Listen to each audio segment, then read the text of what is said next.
Well, welcome everybody to our live stream. I didn't realize I clicked the confirm button there, but we're live with one button click alone. Possible relative, Astrobate, what's up? International Master Sladgy here, respected chess coach.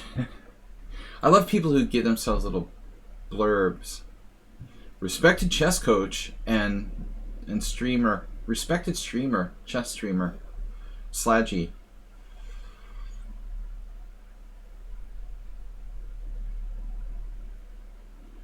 Seriously, there's no place for like arrogance. It drives me crazy. What's up? What's up? So we've got a challenge from Repun. That's why I like marketing myself. It never appeals to me. I like to be modest. But I don't really like when other chess people overly promote themselves. It's very ugly. I always found modesty to be a very important quality. However, most people don't necessarily share that view. What is up, Astrobate? We've got blitz challenges. It was tough simul. I rage tilted slightly, as always happens. As always happens in mid simul with time pressure. I don't know how I can do.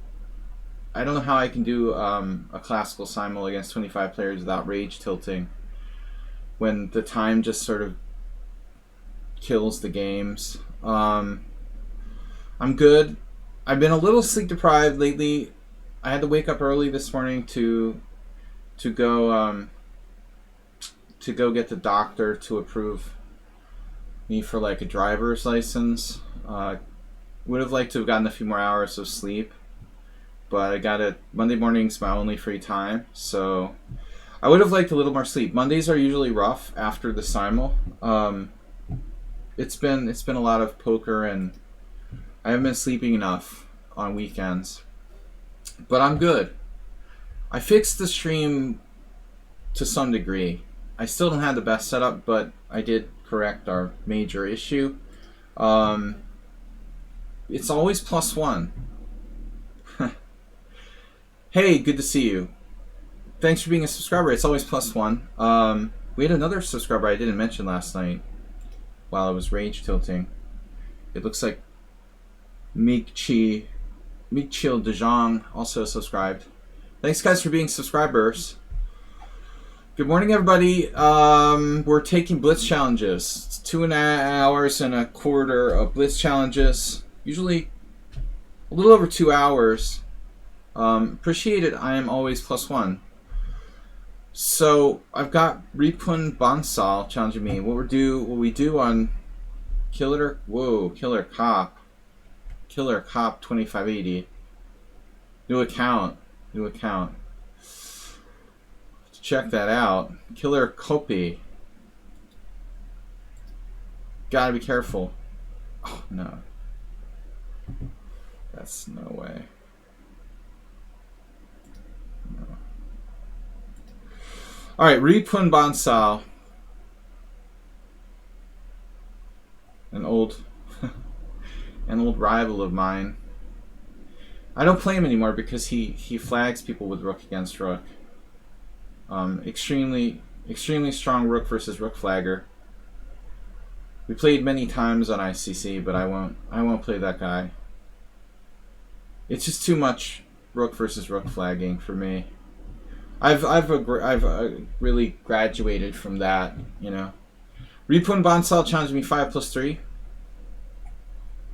Not you, Repun. It's a long old with that guy who just challenged me. He's I am from Latvia, but he's like the world's leading rook versus rook flagger. Repun, not everything is about you. Nope.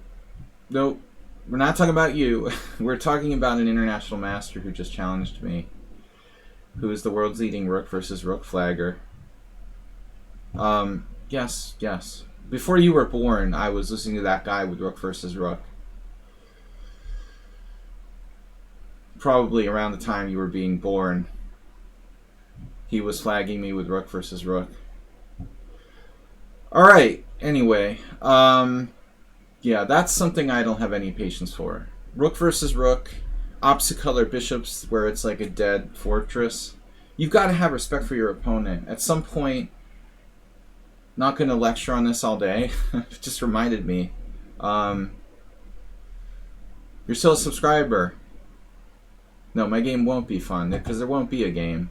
I don't play people who do that. All right.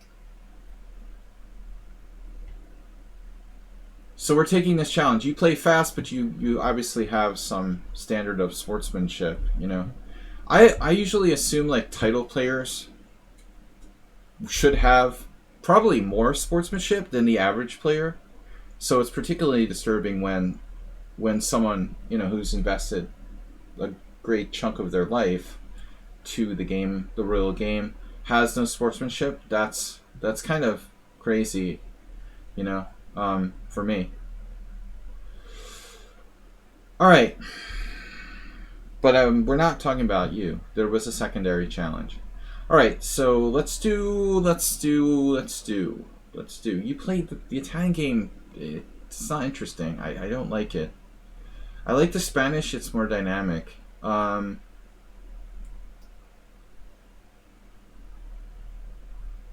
Italian game, don't know.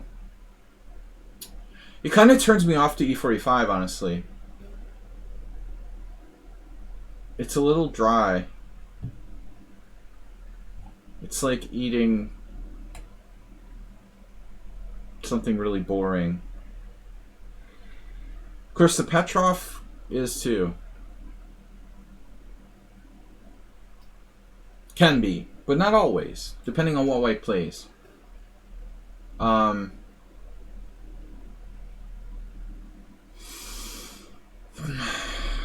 let's try the main line here.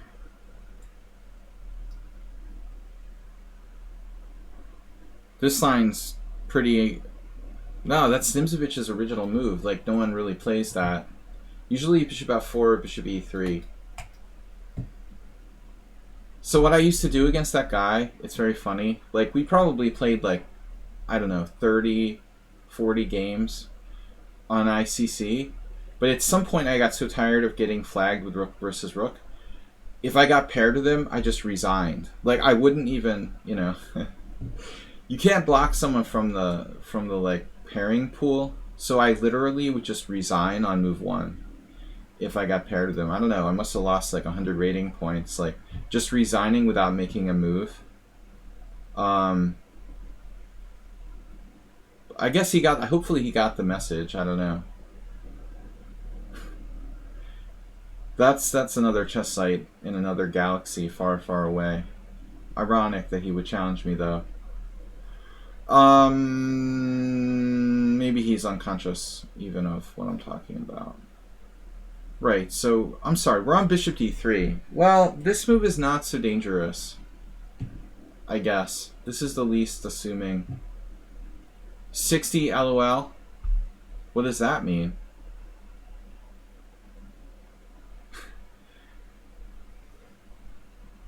My age is probably LOL too, for you. Be careful, don't insult your elders.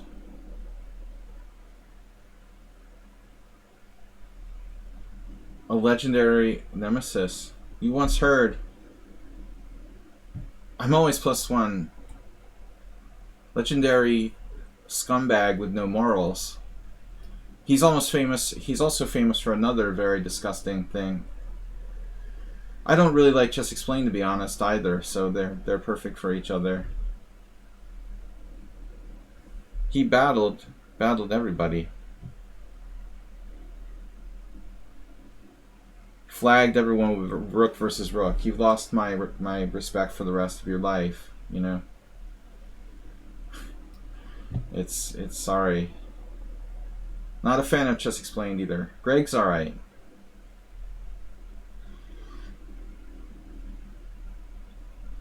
Greg and I have always been respectful of each other.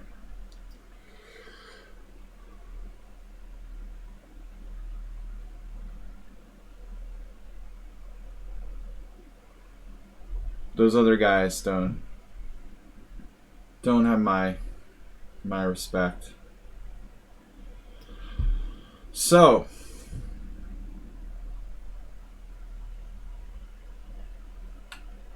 chess. What is this? Chess 960.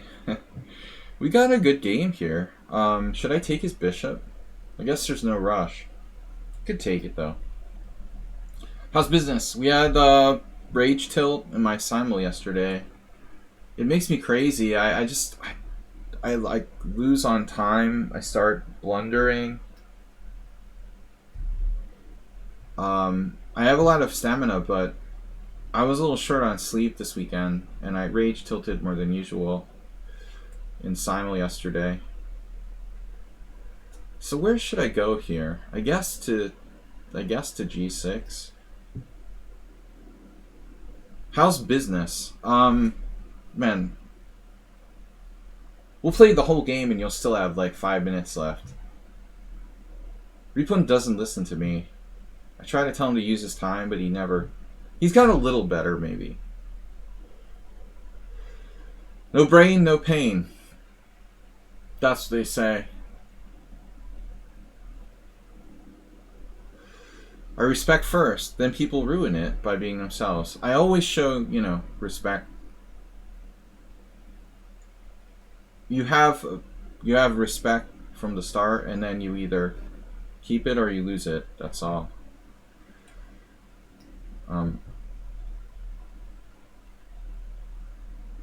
I mean, I'm not perfect,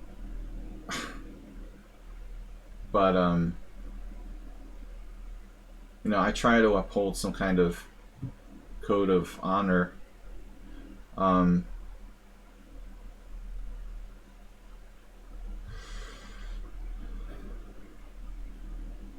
got another challenge. Thomas from Earth, welcome. Taking challenges 5+3. The code of honor is treat others as you would like to be treated, right? The golden rule.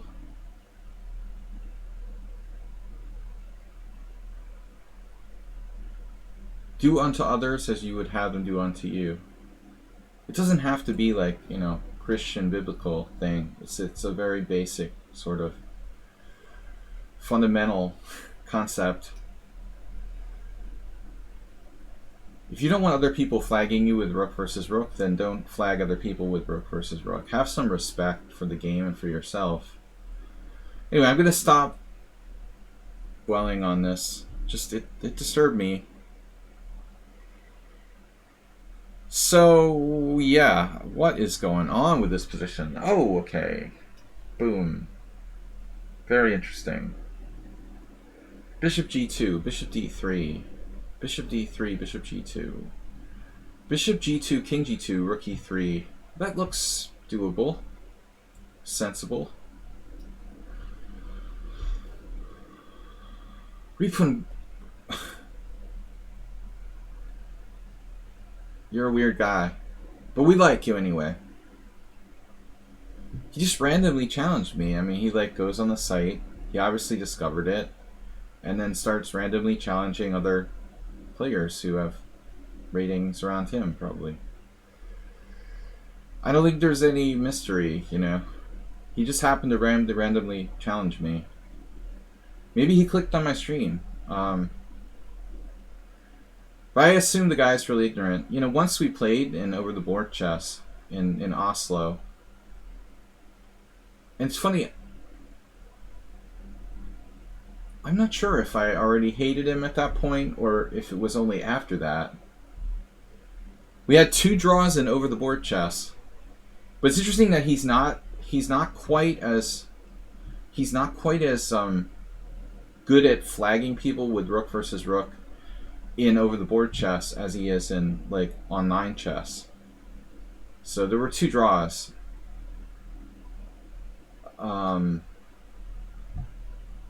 It was a blitz tournament. It was no Magnus.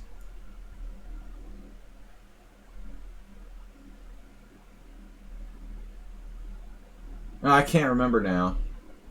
Magnus didn't play, though I played Magnus in a rapid tournament that weekend. I remember playing that guy and having 2 draws with him in like a mini match. He's a very strong blitz player, regardless of the rook versus rook flagging. You know, to be fair, he's a very solid player, very, very good. But not someone I want to play. All right, chess for everything. You challenged you. Antonello. Would love to play when I'm in line. Alright, so normally we take the challenges from the people who are subscribers here on Lichess first. Dinesh is... Dinesh is challenging me rated 3-0. That's no good. It's got to be 5+3. What's up, B-Jack? Welcome, Tezek, earlier. We're streaming like 2 hours, 15 minutes. Chess for everything. Tomas, Praying Mantis, Antonello. So Tezek is a subscriber. Who else is a subscriber here? Chess for everything? Is anyone... Dude, this guy has got to not just keep challenging me into the same 3-0 or I'll block him. If I decline your challenge, it's obviously for a reason. Like, don't keep like 3-0 rated, I decline. 3-0 rated, I decline. 3-0 rated, I decline. Like, what do you think? Like, frames and sound. B-Jack, well, the primary problem with my stream that last Thursday was this is odd now. Alright. I was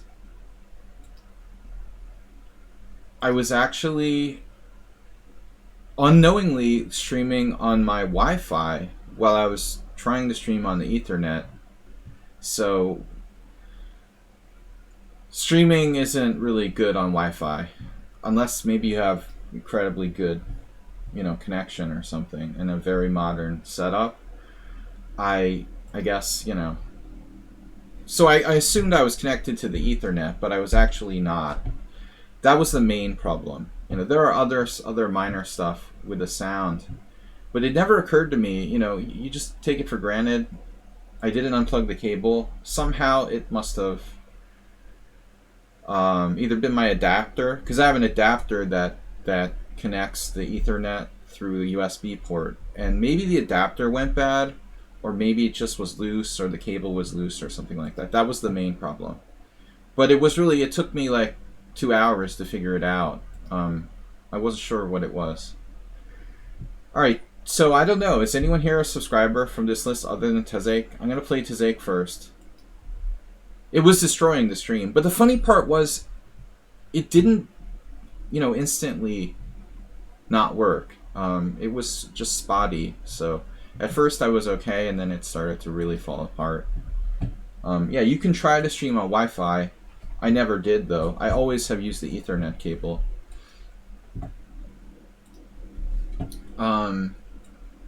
I've never streamed from an airport or when I was traveling or something like that, so I don't know how that goes. Or from my phone, for example. I've always streamed from the same setup wherever I was, a stable location.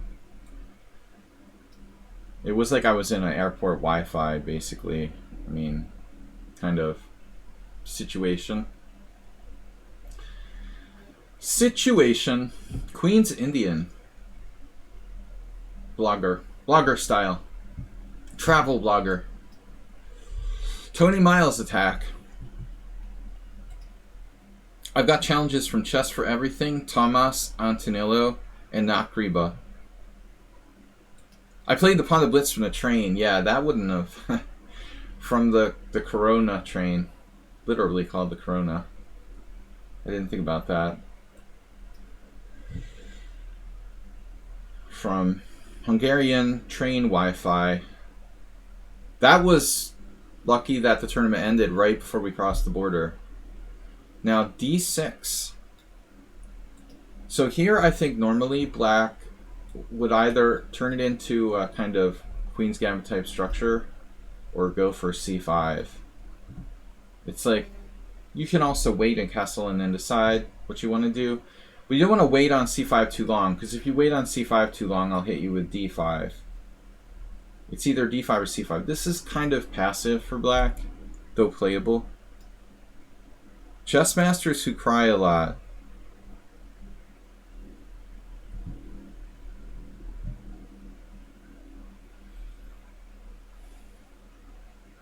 I'm ready.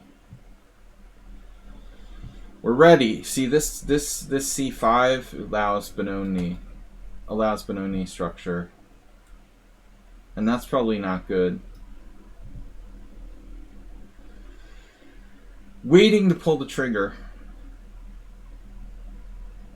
Just give me a reason.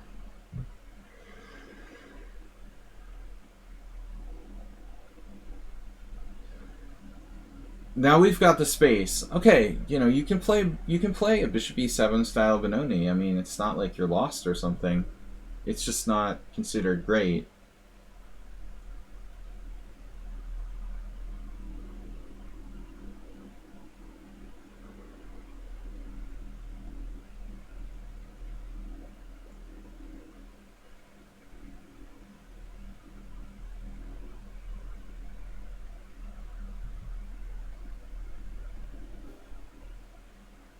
I mean, the rook will come to e8. Eventually, black will play like bishop f8. The problem is the bishop on b7.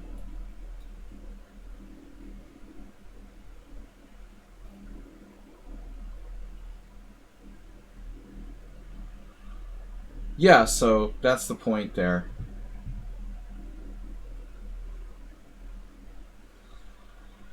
That didn't last long.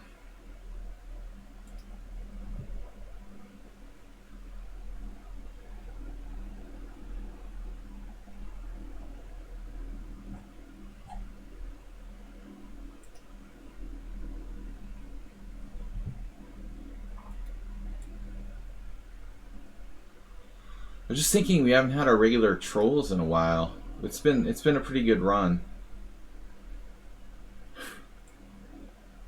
Pathetic.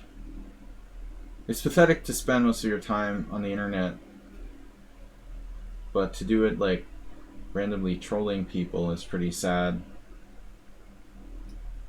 I'm gonna play e4 anyway. It doesn't matter. It doesn't matter.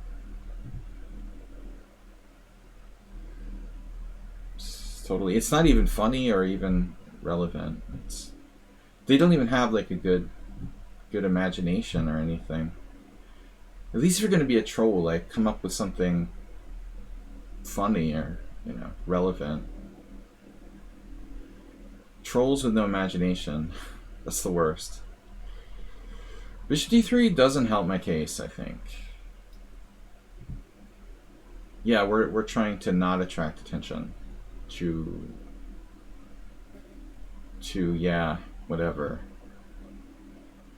That's what they want. You see, you can't.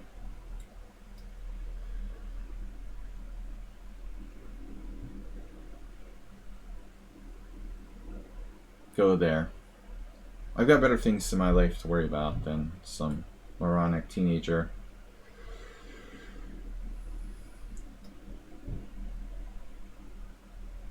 Most likely a moronic teenager. At best. So now knight e5 will allow the structure to change. I could also play bishop e2, but I think we go for this. We've got to protect the pass pawn at d5.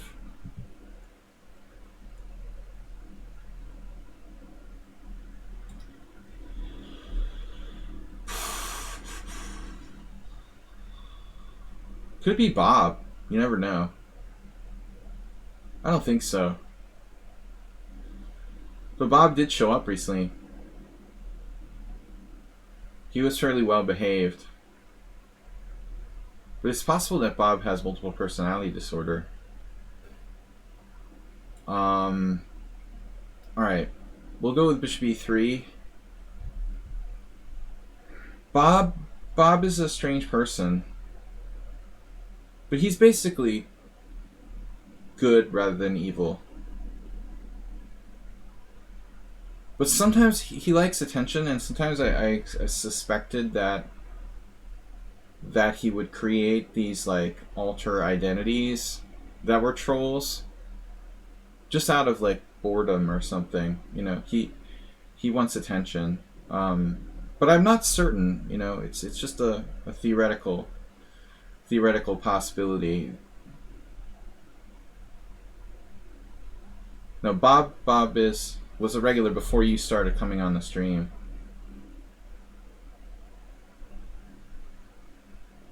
But he's not been around much, so very outgoing. Likes to be the center of attention to some degree. Like maybe everybody. But generally more positive. He was controversial. He had some issues with people, and he offended some people on my stream. Sometimes it was a problem. He's very problematical. Alright, but anyway. Problematic rather than problematic. I guess problematic is the word. What's the difference between problematic and problematical? Are they both words?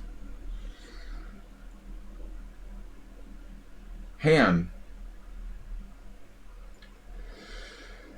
Yeah, my problem, is that there's this like trade-off, He would be entertaining and funny, but also insult people and drive them away from my stream. So, or have controversies. It's what's up, Ham for free?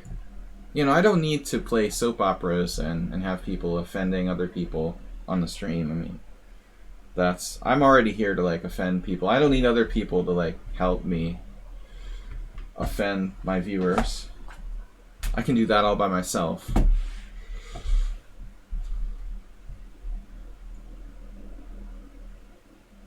But nothing's ever so clear. You can't, everyone is a complex individual. Everyone has their positive and their negative aspects. It's a thin line, exactly. And there's some people, like I grew up with some friends in high school, friends who were like constantly provoking the teacher, for example, constantly trying to create controversy, trying to provoke, Maybe they're not inherently bad, they're even good people, but in order to seek attention, that's what it is basically. Like you would actually do bad things just to get attention, kind of. You know what I mean? It's a typical behavior.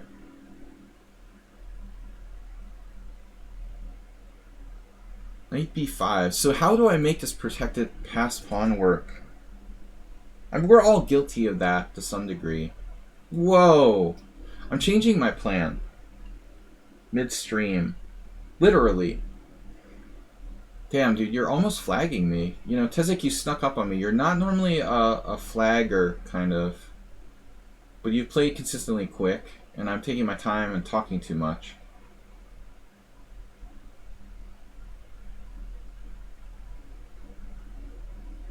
The people that try to walk on the line, they'll provoke as much as they can without going over the line, trying to like constantly push the envelope. Boom.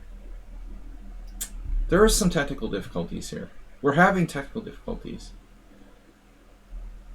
I can't do everything. I'm trying to do everything.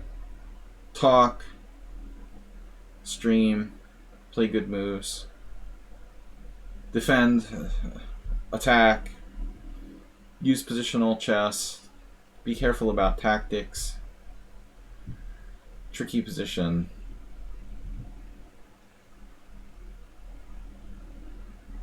You can't stand most of your family, so I stream in desperate time for a connection. Honestly, man, especially during the pandemic, I am very thankful. I am very thankful to the fact that, and also in times of difficulty, I didn't have that much social connection. I think streaming was a big benefit.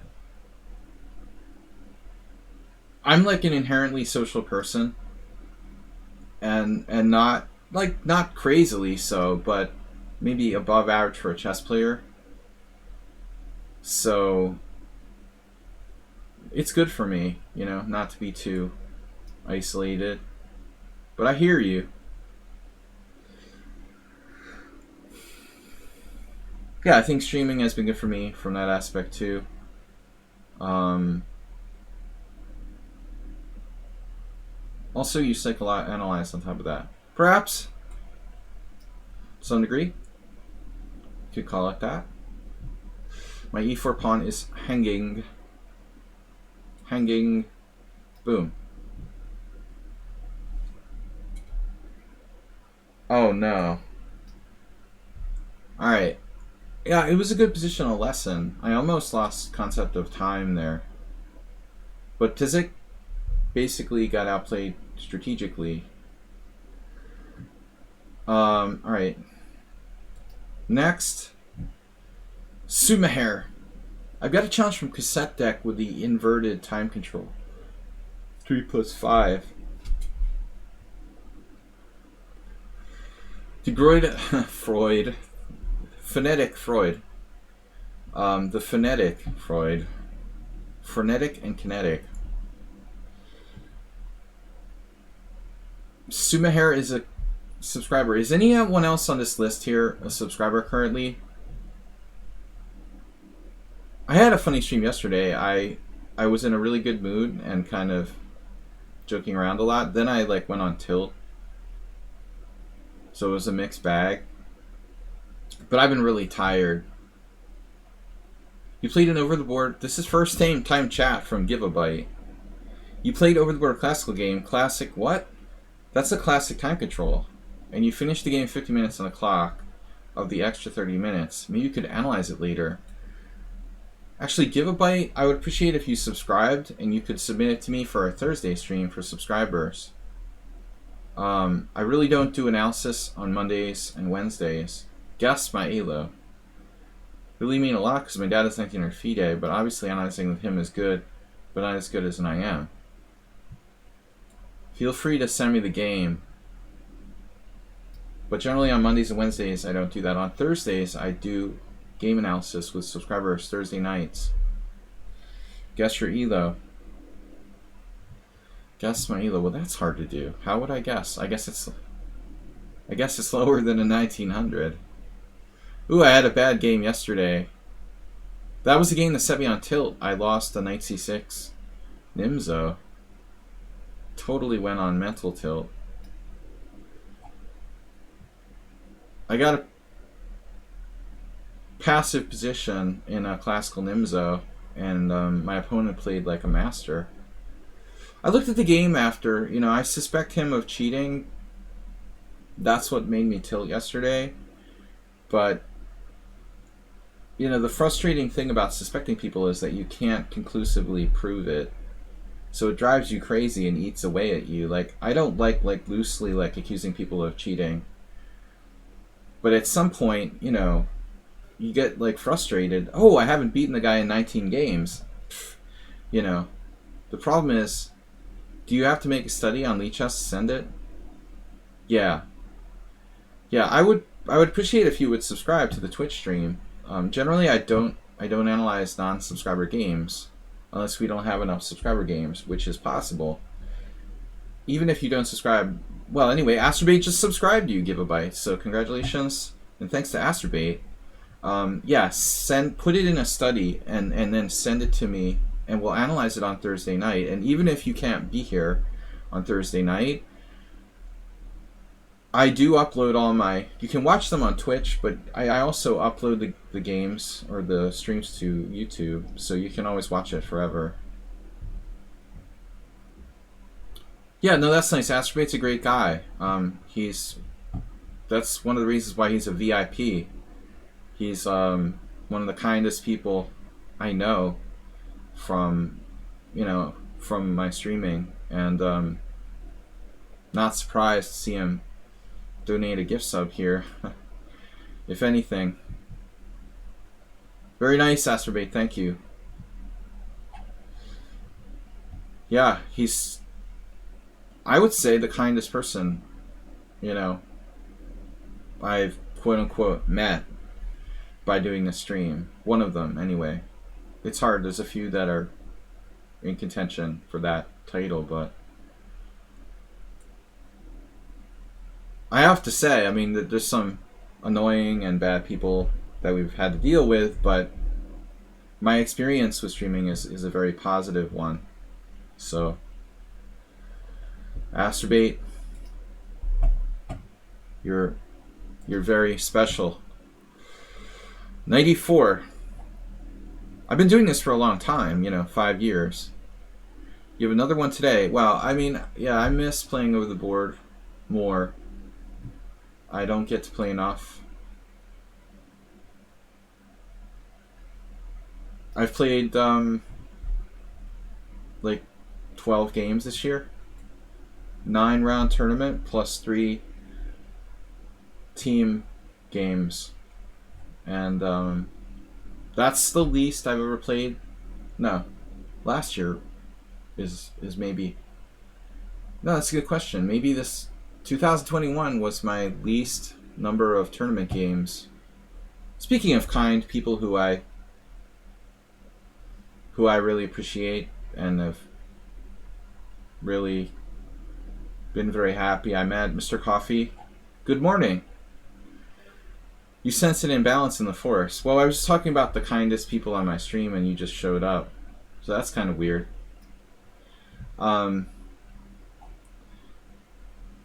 But we had a troll earlier, Mr. Coffee. Minor troll. Well, keep me on my toes. It's keeping me on my toes.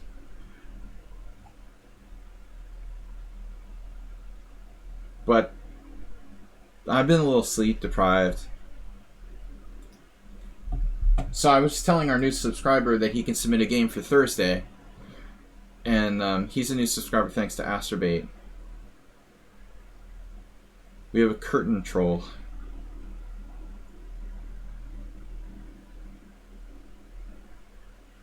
Actually not a curtain, it's a form of primitive soundproofing. Alright.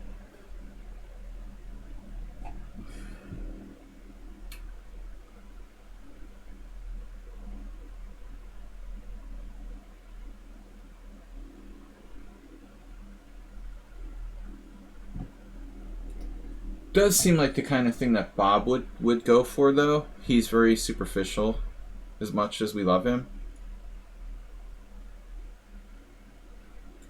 Surface stuff always attracts Bob's attention. Appearance, how the stream layout looks. Little too much for me. I guess I don't pay enough attention to that stuff. I suppose it's true. Welcome to the D4 square. Or not.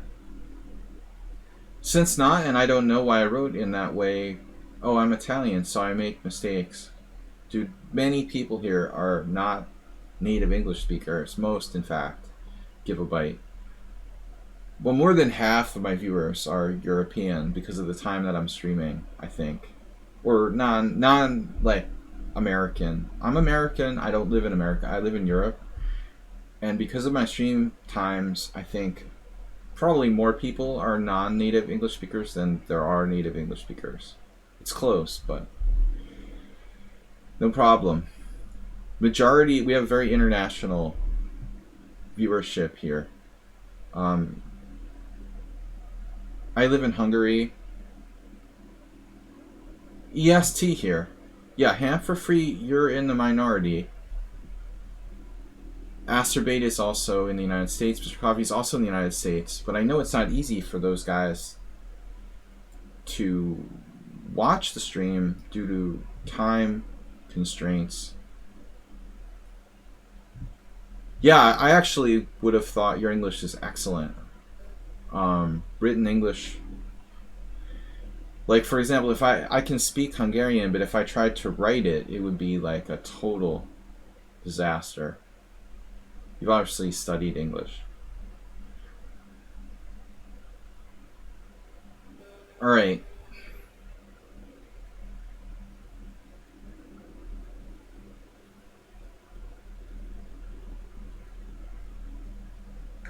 Opine. I never use opine. I used what did I use today? Garner. Garnila Rock. James Garner. Speaking, I love to talk about like 80s TV. We've never really discussed James Garner on stream. Yesterday was Larry Hagman. Boom. Connection with the F2 square has been made.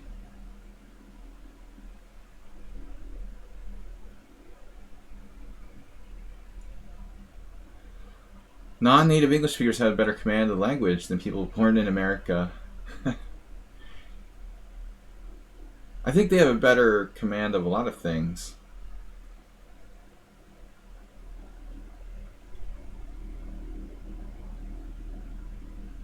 Because, yeah. I mean, I know a lot of Americans who have never left their hometown. Because, okay, that's true for every country, though. Yeah. Bishop F3. Worldly. But if you live in Europe, right? The thing is, if you live in Europe, for example, there are what, like, I don't know, however many, 18 countries, or I don't know the number, of countries that in many cases speak different languages, and everyone has to, like, relate to everyone else. When you live in the United States, you think that your whole world exists in this, like, bubble. You could, like, never leave the United States and go for thousands of miles or whatever. I think Europeans especially, and it's the case in other places too, but have this, like, you have to learn to, I don't know, what's the word I'm looking for here? Understand that other languages and other cultures exist. I mean, I'm coming from the United States, where I grew up in a small town, and honestly, I never left the United States till I was ready to go to college for the first time. Some people never leave their hometowns. But, you know, luckily, I can see there's a lot more to the world than my small mind would have otherwise comprehended. Queen e4, though, I didn't find the best move here. Rook takes f4. Rook e1, this is getting a little tactical. There is some tactical. It's technical, it's both technical and tactical. Unfortunately, rook takes f4 leads to rook e1, which does concern me.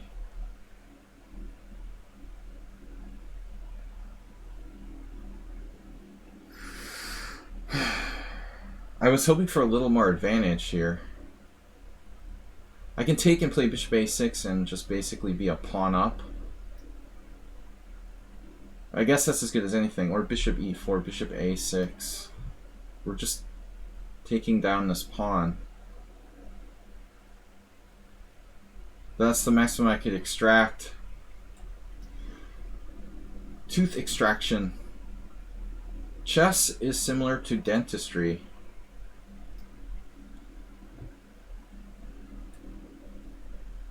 At least for me. I'm just saying that because I think I have a cavity, and it's like my first one in 7 years or something. Unfortunately, due to COVID, I haven't been to my dentist in a long time. Normally, I'm pretty good. I was pretty good about going to the dentist until the pandemic hit. And then all bets were off. So rook e2. Yeah, we got this. 2 pawns up and a rook in game.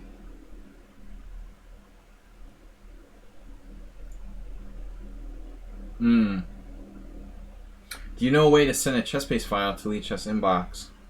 No. Just send me a PGN, man. It's very easy. It's very easy. Woe to the dentist who can't make small talk. You know, I never thought about that. Ooh, stop that. Stop trying to get your king there active. I never thought about it. I always thought of like hairstylists, barbers, as having to make small talk. I never really thought about the dentist.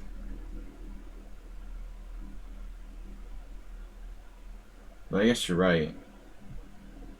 It's always awkward for me. Like getting my hair cut always feels more awkward than dentist. Damn, you're driving me crazy here, dude.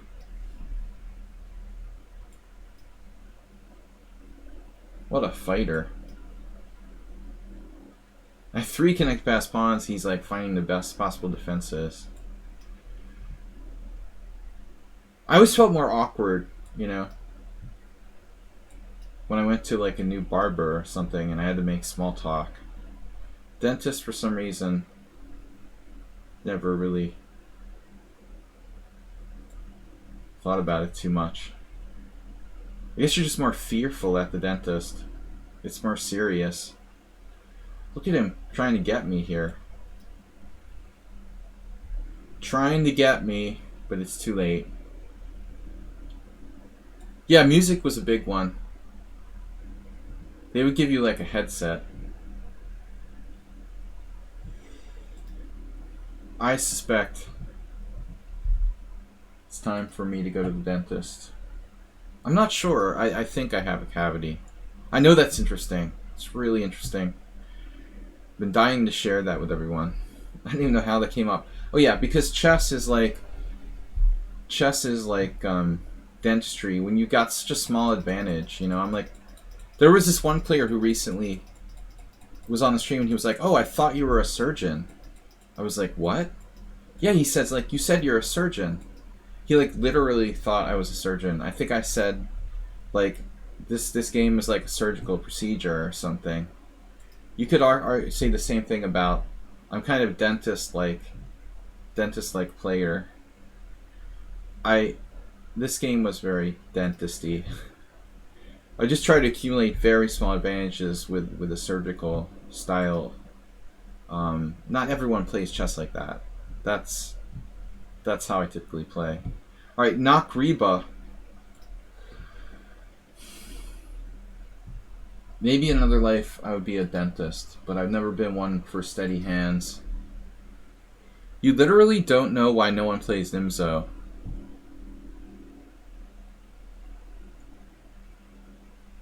I don't know, but I'm very happy with the Nimzo. I used to play the King's Indian as my primary defense, and somewhere like 20 years ago I switched over. And it's so much more stable than King's Indian. Like King's Indian, I grew up with Kasparov, and after the Fischer boom, King's Indian still had like the Bobby Fischer era behind it. And I played the Grunfeld and I played the King's Indian. And I still do, but at some point it was just like, dude, I can't give my opponents a space advantage every game. I mean, it's just, man. I grew up playing the Sicilian and the King's Indian, very hyper modern.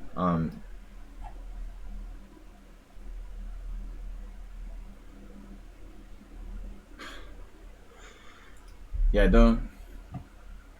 Again, pandemic has not been a good thing for my style.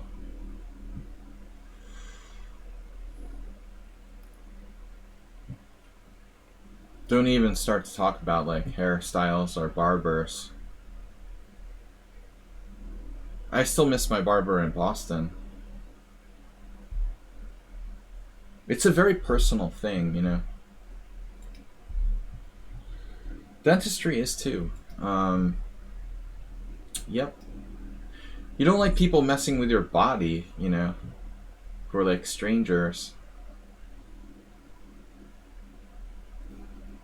I have a really, really strong sort of like personal space thing. I hate when I'm like on the bus and other people are really close to me. I don't know why. I don't think I got that from my direct family.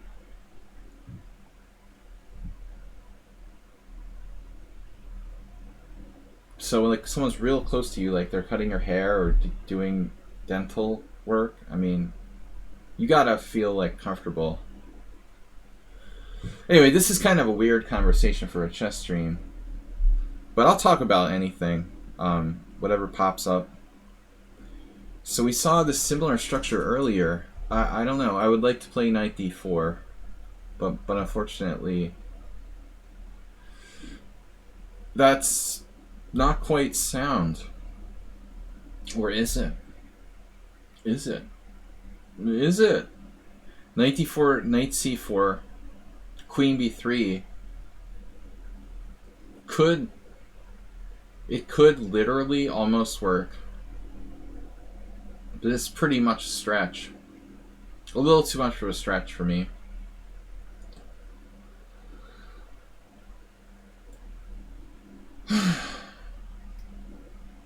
I want to make knight d4 work, but I don't see how it works tactically. Knight d4, knight c4, queen b3, knight a5. Knight d4, knight c4, pawn e6, queen b3, d5. I can't trap his knight on c4. It just doesn't quite fly. It's like wingless bird or something. I mean, it's just not going to work. What I hate about this move, even though it disrupts his pawn structure, is that it opens this bishop up. Like, I don't really want to make this guy's bishop great again.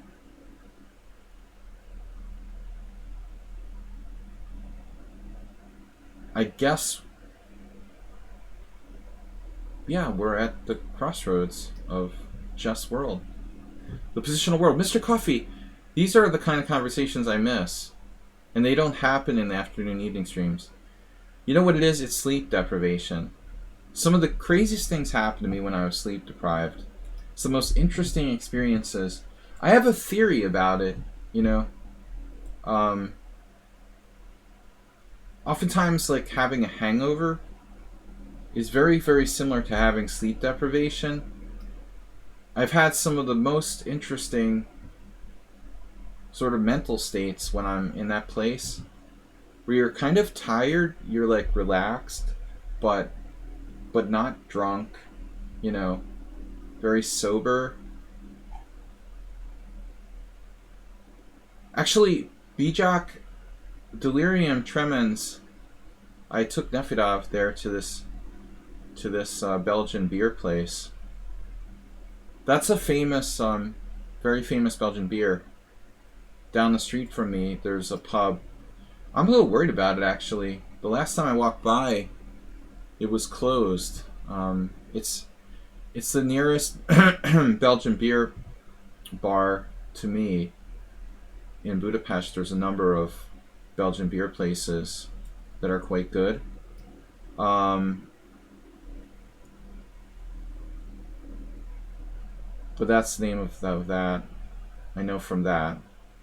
Maybe it could have gotten in trouble because of the pandemic. I hope it didn't close. Dictators are like the London system.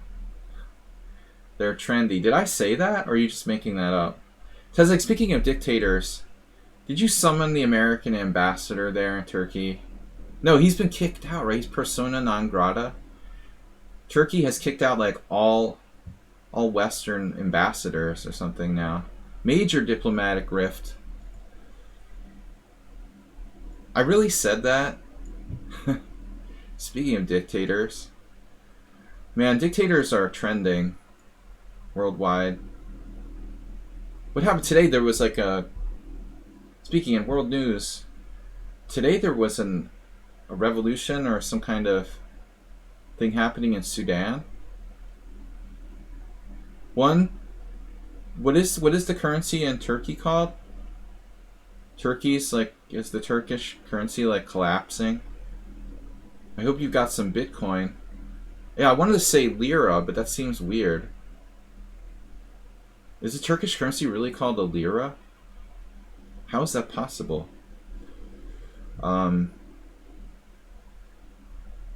Isn't that like Hispanic? Did you guys like? Did you guys give the Spanish that? Where else is the lira? Portugal? Where? Is it just Turkey that has lira? What's the other country that has the lira? There's another country, right? Where? Spanish peseta. What's the Portuguese currency? Is it Portuguese? Well, they probably use the euro now, right? But was it lira before it was Portuguese, right? That's what I'm thinking of. Did you guys conquer Portugal like 1,000 years ago and make them call it the lira? It was Turkey. Yeah, you guys can weave baskets out of it. Oh, Italy was lira. Okay. Italy. My mistake. I was thinking Portugal. Right. Before the euro. Okay, it was Italy. I'm crazy. I'm sorry. My dementia. But that's what they did with Bolivars in Venezuela. You can weave baskets out of it. But I suppose it's more complicated than just diplomatic things. I mean, the inflation is spiking everywhere, not just, one place. Gas prices are all over the world spiking. There's a lot of complicated stuff going on momentarily, economically speaking.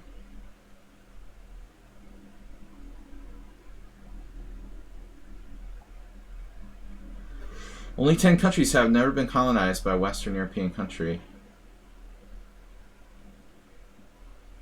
I'm just talking about like the Turks and their incursions into Europe. I wish I had studied history more seriously. Honestly, that's the typical middle-aged sort of thing to say. Old people are always like, "Oh, I wish I had studied history." When you're young, people tell you, "Don't study history. You'll be poor all your life." It's always like the butt of jokes in parties and stuff. People that study history or philosophy. But I kind of regret it, honestly. Now, in retrospect, if I could go back to college again, not philosophy, but history, I think would be a good choice.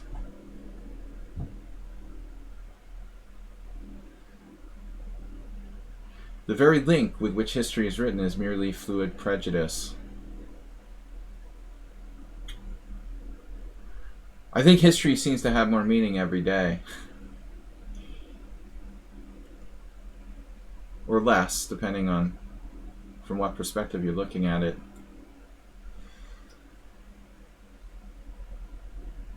That's a thought for the day.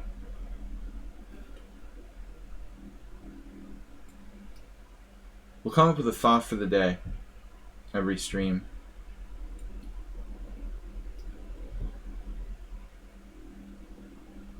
Yesterday's thought for the day was assumptions are a dangerous thing.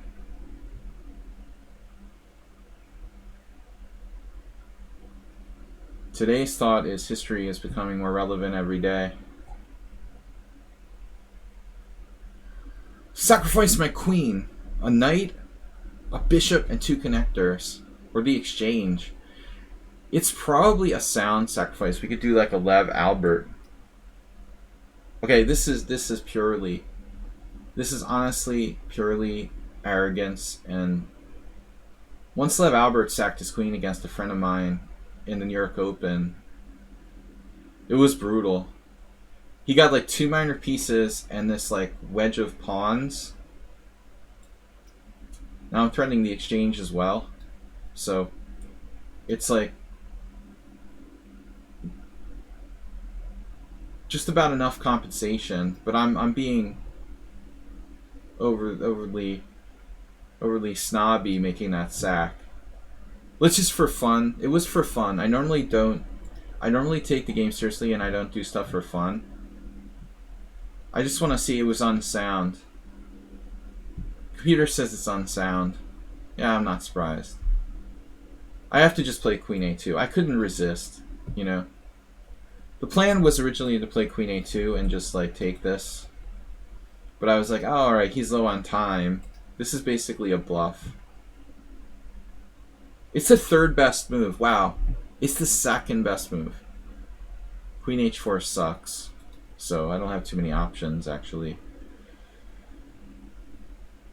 But check it out. It's like literally sound. Queen takes, bishop takes.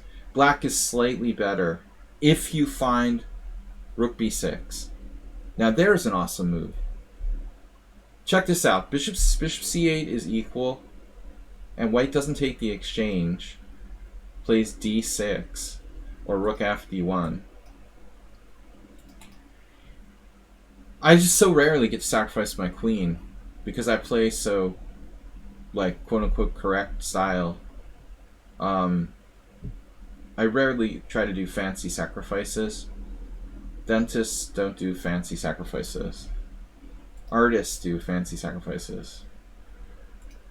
Anyway, it was sound, but barely so. History is never relevant. Change my mind. Well, that's what I'm saying. It's either becoming more relevant or less relevant every day. It depends on your perspective, Juicebox. So, good to see you. I'm in a philosophical kind of mind because I'm tired. And when I'm tired, I'm relaxed. And I'm just kind of like in this... I don't have a hangover, but I have a sleep deprivation sort of hangover, I'll call it. That hangover-like state you have when you haven't slept enough. I find it to be very interesting. I've had some of my most interesting, like, personal experiences when I was like that. That's actually the best part of a hangover is this sort of interim period where you're not really in pain or like suffering yet. You're just kind of groggy and relaxed. It doesn't last that long. I don't know if anyone ever really investigated this. The study of hangovers. Scientific study of hangovers. Topic you won't hear anywhere else. Take it from my personal experience. Acerbate with a play on words. The spelling is, after all, his story. That's kind of misogynistic, don't you think? Acerbate? Why is it not called her story?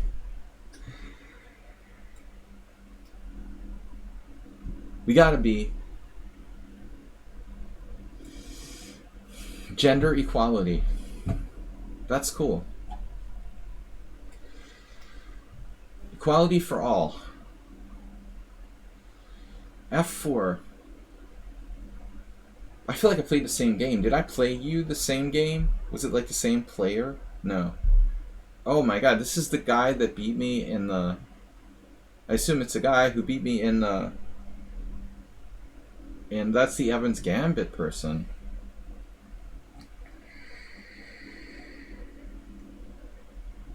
Plays the Evans Gambit, but against the classical Sicilian, he's playing bishop e5. Very rare Lengyel-Bela variation.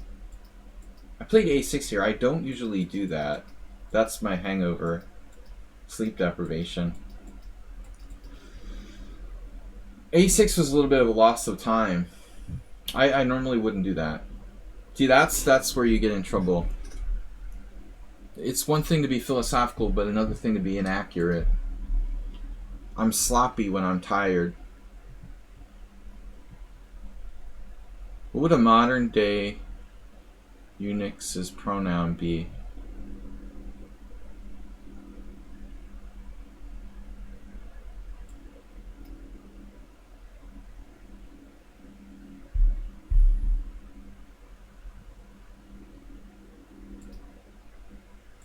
I got the game submission from our new subscriber. Thank you. So we do the stream on Thursdays for game submissions. Juicebox Wizard, you've been here once or twice recently. What's up, man? I miss your regular contribution of your time to our stream. You're an interesting person. We value those highly here. An interesting and thoughtful person. All right. Thinking about a number between 1 and 2.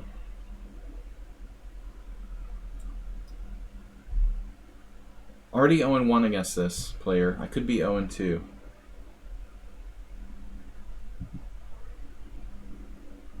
We'll see. Yesterday I rage tilted in my simul. So that's the other thing about being tired. The level of your nerves collapse more easily. And now there's another quote. Uh-oh. I can never stream on chess.com because of the stuff I say. Chess.com is too commercial. I'm not a communist. I believe in capitalism. But it's offensively commercial, Tezek. I know you're a communist. Did I really call you a communist? Alright.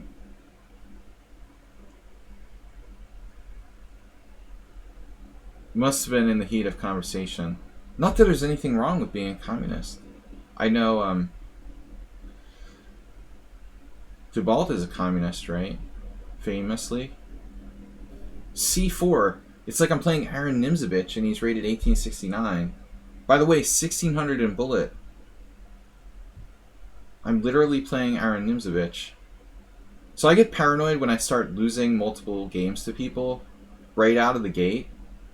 Yesterday, paranoia started to kick in pretty hard during my simul.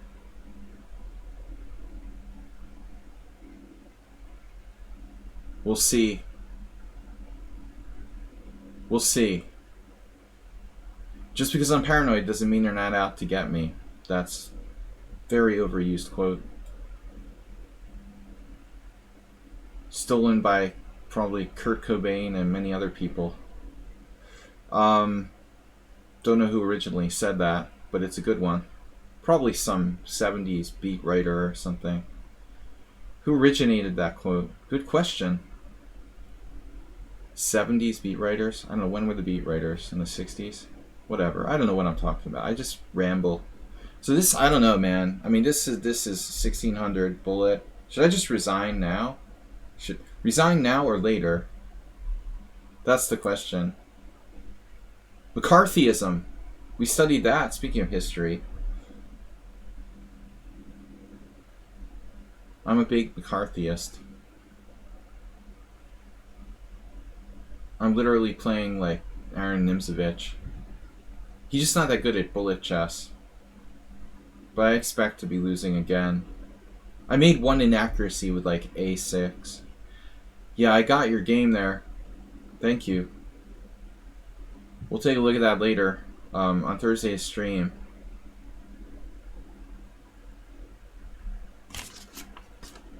Ooh, I escaped from the center. The center of the earth. Escape from the center of the earth. Journey to the center of the earth. That's different. There's no escape from the center of the earth, right? 1600s can be decided. Dude, I play these anonymous games now. I never used to do this. This is a new thing I started for fun. For boredom and fun. Like my friend the Weed Master. He would play like unrated games on his phone. I was like, dude, why do you play like random people unrated games on your phone? I don't get it, you know. But now I kind of get it. Like you can play, there's no stress involved, and you're just like beating on random people. And you don't have to put your ego on the line, just sometimes when you're tired. I started doing it kind of for practice, trying to experiment with some weird openings that I don't know, and alright. So anyway, to make the long story short, the proverbial long story short, this like kind of advanced acerbate setup now. Looks like f6 loses by force, but maybe not.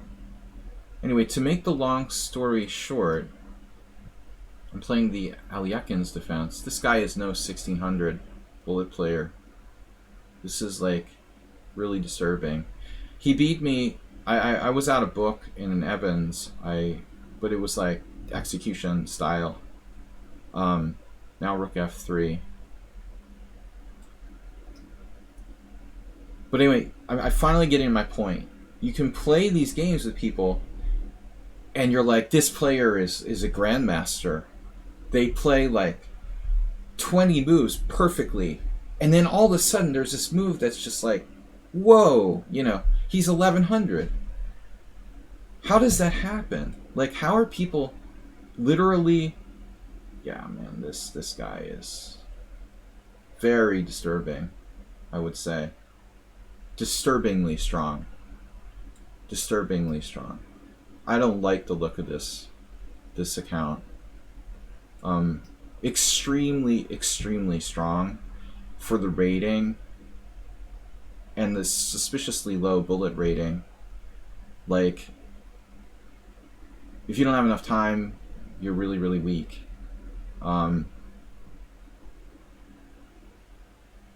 Yeah, that's not consistent. Not consistent for me. I don't like the look of that. This player definitely looks kind of sus. Just saying. You can't be 1600 and bullet in, a lot of sophisticated moves here. What the hell is going on? Anyway, I'm paranoid. You know it. What the hell? Now my virus software popped up and invaded my screen, for God's sake. I can't close it. Get it out of my face. So this is where I get paranoid. When I lose the first time against someone who's 1800, then they start to play like Nimzovich in the second game. And they're like 2-0 against me, Then the third game, I managed to get a draw. And you're like, you know what? After 19 games like that, there's something fishy going on. But again, a lot of times I'm amazed. The point what I was trying to say was, are we still here? Is he connected? I'm just shocked. Like, I didn't think it was possible. You can literally play people who they're like, they play 21 moves in a row like they were 2300, and then they make a move from another planet like they're 900. I don't even understand, how is that possible. No one who made the previous 20 moves could possibly make a positional mistake of that magnitude or something like that. Like, it's literally impossible. Yeah, like now he's like just dropping rooks. I guess his rook was just sort of trapped there. So I guess, Kurt Cobain was right. Or whoever. Do we know who first quoted that? Yeah, when you don't log into Lichess, the Anons seem quite strong. It's a totally mixed bag. It's a totally mixed bag. Look how quick he is when he wants to be. 1600 bullet. No. No. No. Insta move. 1600 bullet. Insta move. Yeah, I mean, that's not really believable. Insta move. 1600 bullet. Right.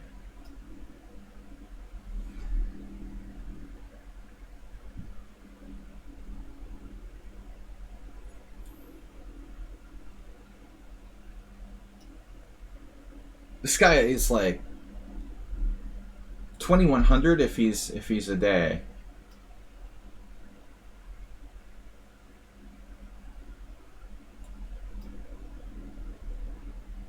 He made some strange moves though, again. The confidence is also very apparent.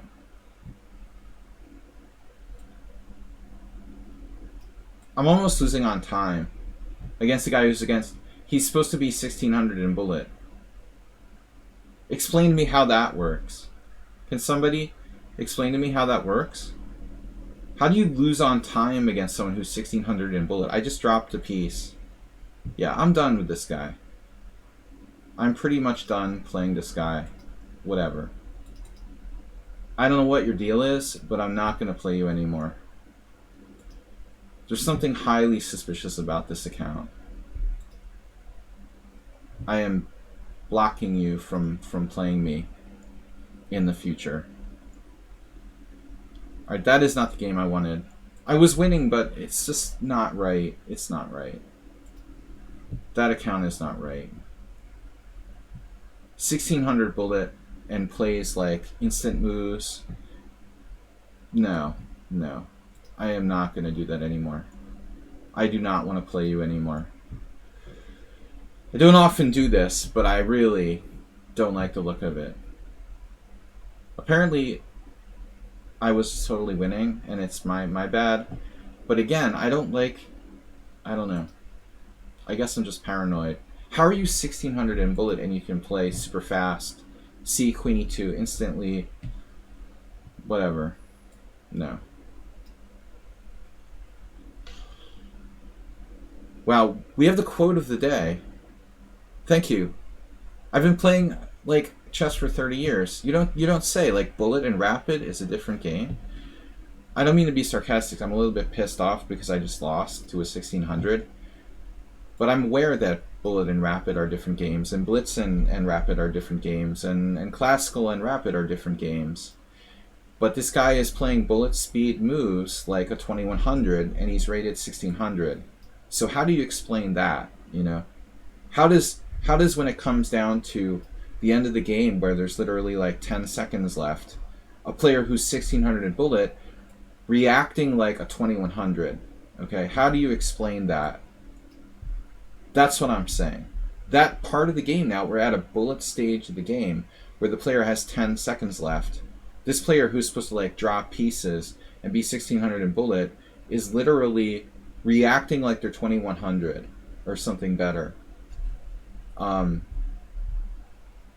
I mean the answer is it's his friend who's 2100. This wasn't a computer, you know. I think that most cases the answer to this mystery is that you're playing someone who's 1600 and his friend's over his house and he's playing on his account or something like that, you know. This is literally not the guy who played those 1600 bullet games. And it's frustrating, you know, because it makes me look bad.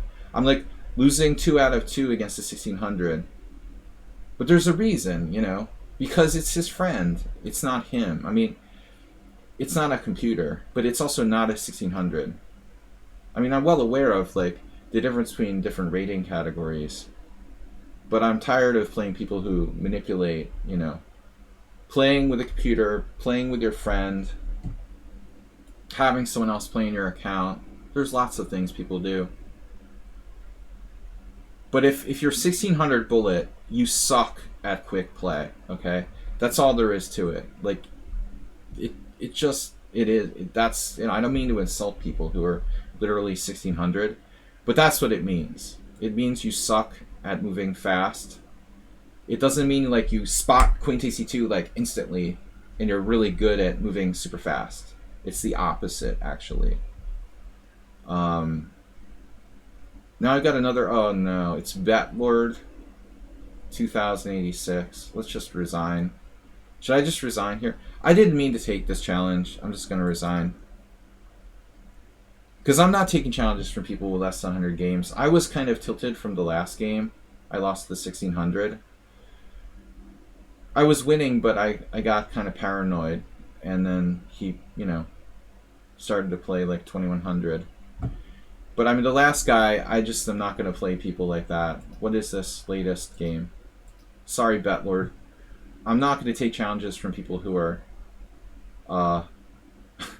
I'm not going to take challenges from people who are playing their 15th game on Lichess. And they play just bullet.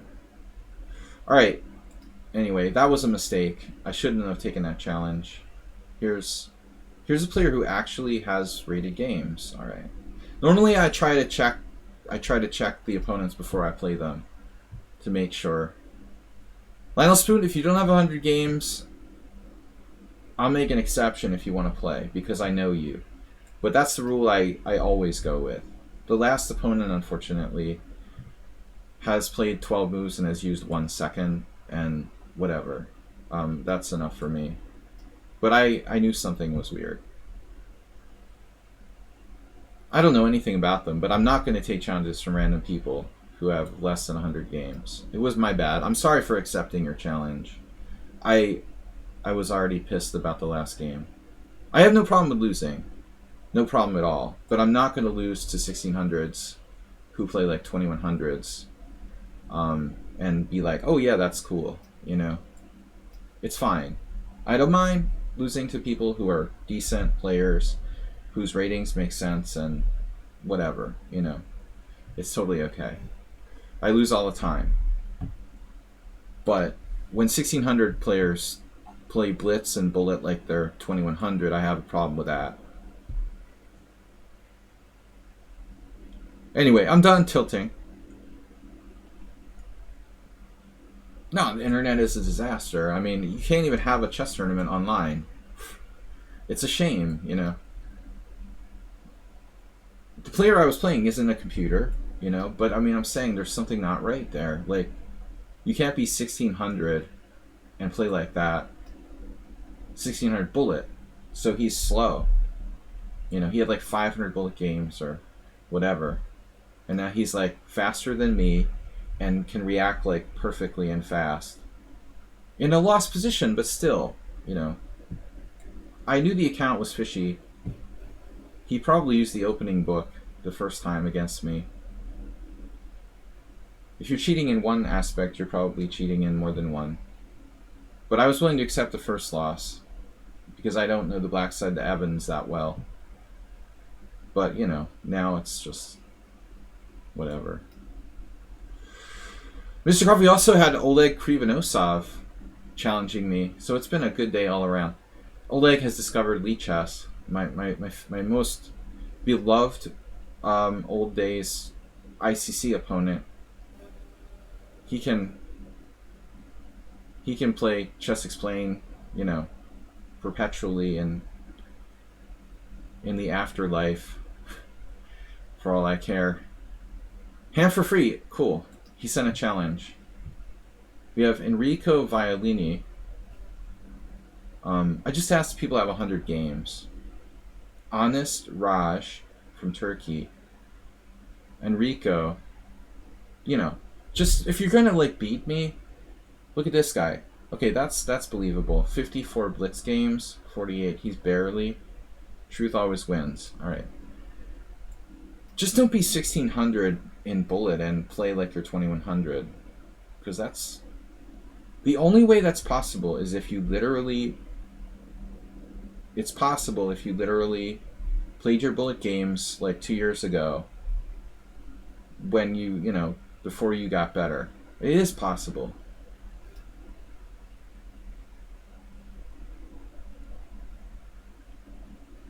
Yeah, the Nakriba is another one that I've encountered a lot.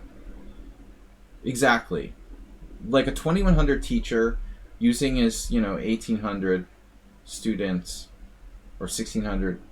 The guy was 1900 in blitz, right? 1800 in blitz. I get that a lot, you know. Sure. Or play drunk. Yeah, but I mean, you can't be 1600. Drunk is like something you do like part of the time. But you would like get your points back when you're not drunk or something. You know, this guy has like an established bullet rating of 1600, and he's like super fast, and I can't even move as fast as him. And when I hang a piece, he instantly sees it. You know, it's like less than 1 second he's grabbing that piece. I'm sorry, when you're 1600 bullet, no, the account is fishy. Yeah, do you pay your 2000 blitz and 1700 bullet? But you must be slow or something, you know. There must be a reason.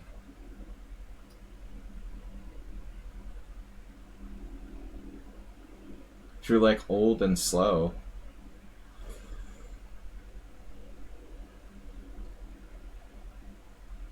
I get suspicious.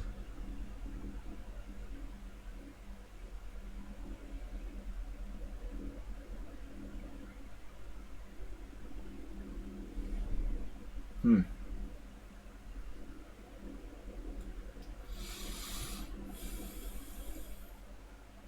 Repun, we know you don't have a lot of respect for your elders.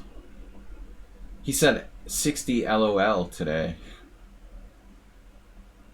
I mean, I don't like oligarchs, but I'm not going to diss people because they're 60. Because I'm getting closer and closer every year. Dude, I know a lot of Blitz players who are like 70 and they're still good at Blitz. Not all old people are bad at Blitz. I've been surprised. Like, there are some bullet players who are like 70 who are quite strong. That's not necessarily an age-related thing.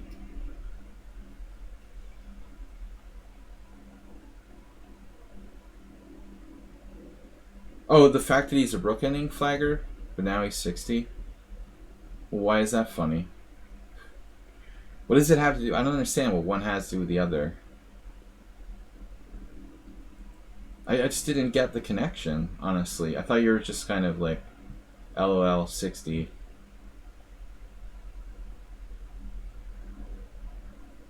Yeah, I mean, that's what he does. But I didn't get it. Like, what does it have to do with being 60? I think a lot of people has perception when you're 60, you're like, he is bad in it. Dude, let the guy have a little time to adapt.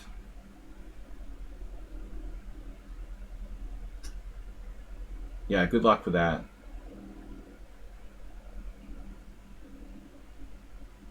Dude, he would just take all your money. Why don't you offer him to play for money? Dude, he's like devastating. He's extremely strong. He would destroy you in Bullet. You would have no money left. Like, just give him a chance. He's extremely fast. You gotta understand, you're playing somebody who's coming from another chess site, who's not used to this interface. He's not used to how the pieces move.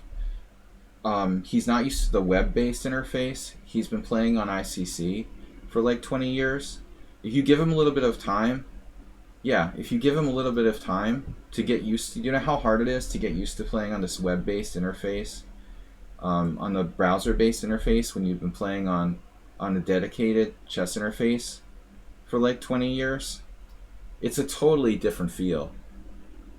He might be 2250 now, man. He'll be 2500 like next week. I mean, you really got to get used to it. It's a very, very different, very, very different feel. You're like hanging pieces. The pieces slide differently. It's a totally, totally different thing. Absolutely. You can't judge somebody like by their bullet rating after, like one day playing on this site. Wait till he gets used to it. He's extremely solid, unsportsmanlike, and very fast. And he has probably like the best endgame technique, I mean, of any non-grandmaster that I know. Yeah, I respect him as a player, but I don't respect him as a human being. As a competitor, no. But I mean, I've got to be honest. The guy is an unbelievable time player. He held his own with like any grandmaster on Internet Chess Club based on speed, and technique and stuff.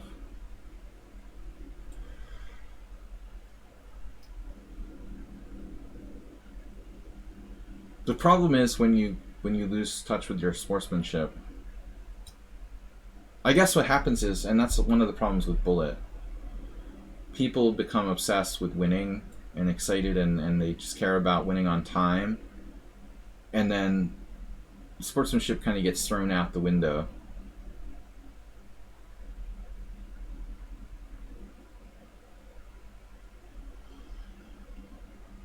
I think when the game becomes like where time is more important than the moves, that's a bad step down a dangerous sort of path. You know, for me at least.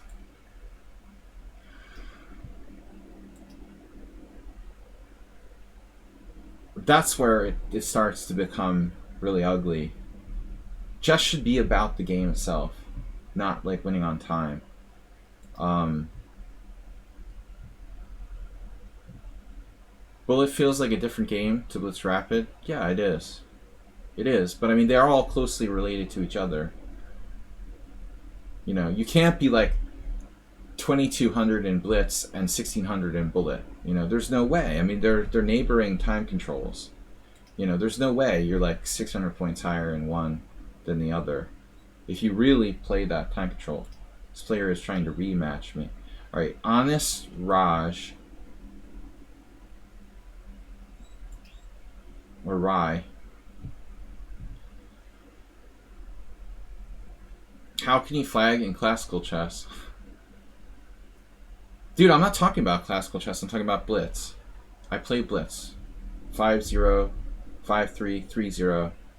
Back in the day, I didn't play 5-3, though. I mean, the flagging I'm talking about is 5-0 primarily and 3-0.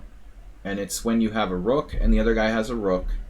And he did shit like that was so bad, I don't even know where to start. Like, you'd be up a pawn in a rook in game with like 2 against 1 and offer a draw and have like a minute left. And the other guy has 2 minutes.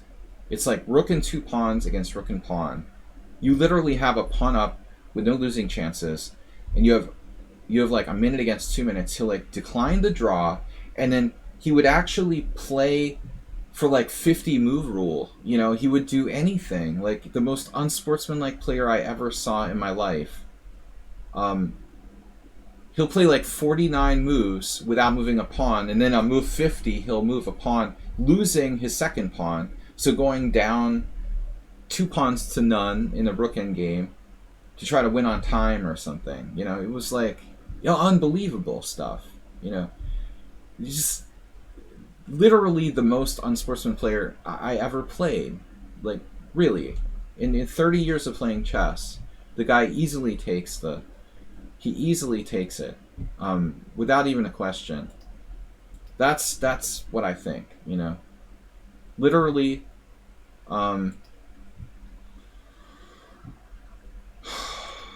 I give up with Ripun. Ripun, I've been playing Blitz chess since before you were born. FIDE chess only started Blitz ratings like 7 years ago or something. Do you think like there was no Blitz chess before then, or the world didn't exist before like whenever FIDE started their bullshit Blitz rating? Like, that's just a ridiculous scam to make more money for the International Chess Federation. Blitz ratings are a joke anyway. I mean,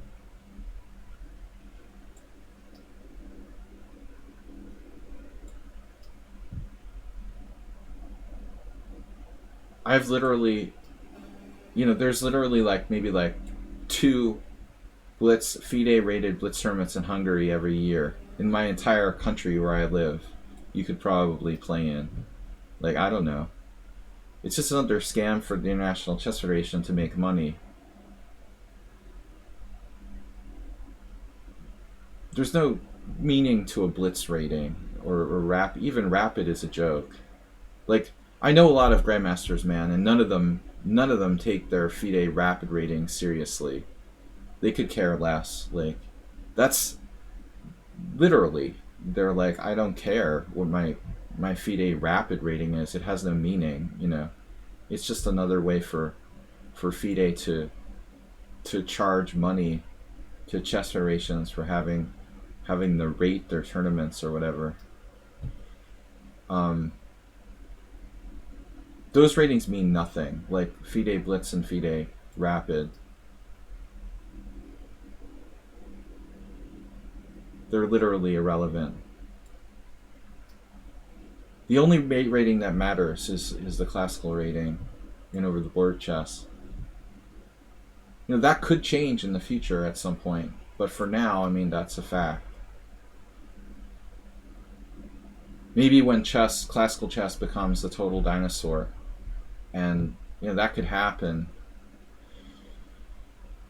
But for now, I think that people think that like the FIDE Rapid rating has some meaning, but the really good players don't care.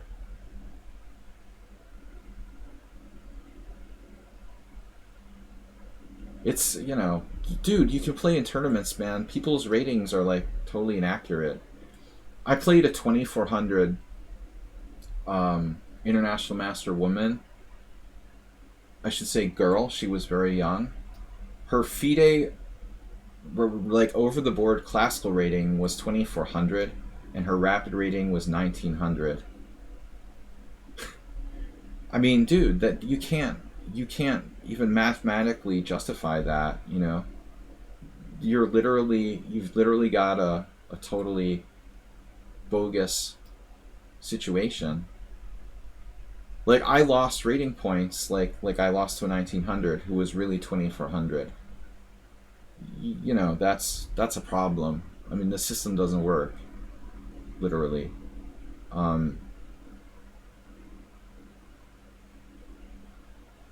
Hardly anybody below the elite top 100 have a legitimate FIDE Rapid rating that's like accurate or something. A handful. Do I have e5 here and distraction? We have this, right?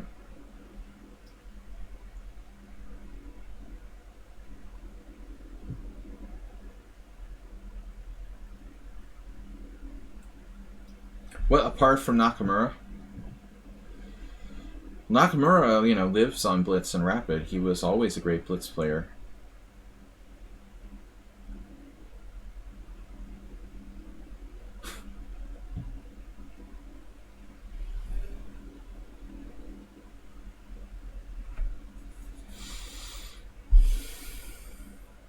But I guess it was his demise, chess-wise.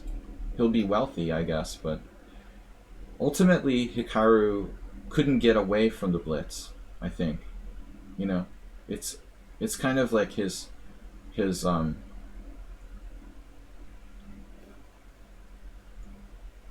Achilles heel in a way. It was ironically his greatest skill and also his tragic flaw, I guess. He'll be the most wealthy chess streamer in history, but he'll never be world champion. Because he couldn't. Great, but he'll never be world champion. So he got very high, but he could never become world champion because he was too focused, ever since the very beginning with Blitz, I think. It's just too ingrained, maybe. Good enough to get to number 2 in the world, though. That's impressive. Theoretically. I'm not really sure objectively, but... And magical. Truth always wins as subscriber. And Drew's goal. Naka was Smallville, and he was also Year of the Rabbit. That was his previous account, Smallville.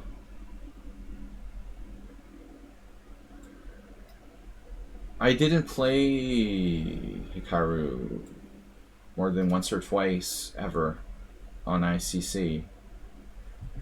Maybe back in the day. I mean, maybe with the old account a couple times. But he was great at Blitz from an early age, and out of my league.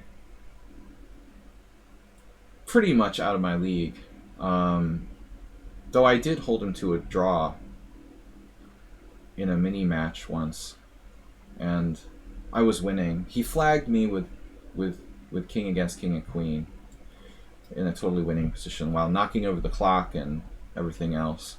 But it's, you know, it's typical like sloppy over the board crap. You know, I can't really say. It happens all the time. But still, you know, he's not completely out of my league. I'm just saying.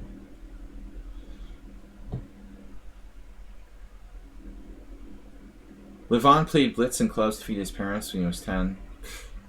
I don't know, man. That kind of sounds like a... It sounds a little bit made up.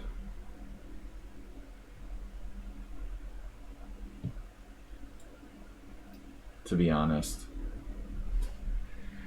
Any training benefits to playing a lot of blitz? Absolutely. Well, a lot of people say stuff, Ripun, that isn't true, in case you didn't know. I would be very skeptical of this type of thing. But it's possible to some degree, you know. He made some money when he was 10 years old playing blitz. I mean...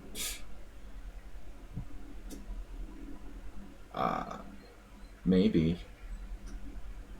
He seems pretty sophisticated and cultured.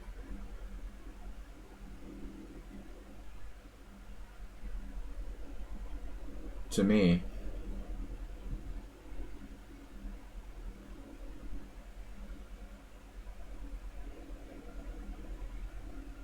To have been like on the verge of homelessness or something at some point where he had to like feed his family by playing blitz. It sounds like the kind of story that's been a little bit, let's say, pumped up. Maybe there's some truth in it. The truth always wins. Embellished, exactly, embellished. Like, you know, it sounds good. Maybe there's some truth in it, but I don't think, like, you know, it sounds like something that's like that literally true. Truth always wins is kind of scaring me here. I mean, what am I doing with my queen out there? Truth always wins playing too fast.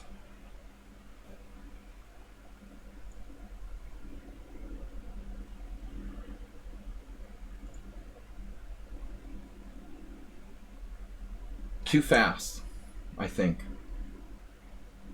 It's popular. But I'm just guessing. Listen, you got to take what I say with skepticism too. I'm skeptical that Aronyan supported his parents by playing blitz at age 10. You know, it sounds a little bit embellished to me. Like they depended on this 10-year-old playing blitz. But I don't think you can make a lot of money playing blitz in Armenia, honestly. From the first, it's not like there's Washington Square Park or something, and even there, you know, people don't make a lot of money playing blitz on the street, you know, anywhere. Trust me, I tried to do it. It just doesn't happen, and it's definitely not happening in a relatively poor country.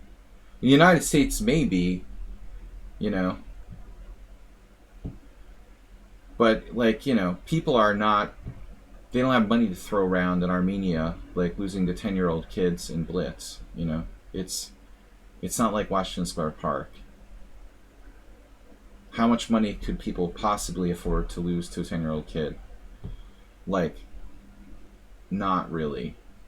It sounds like a good story for the media.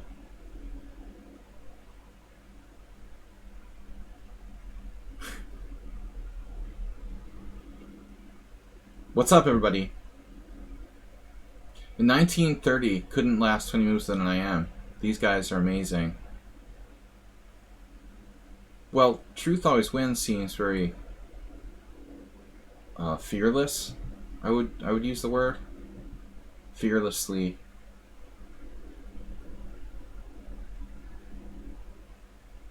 He's too fast.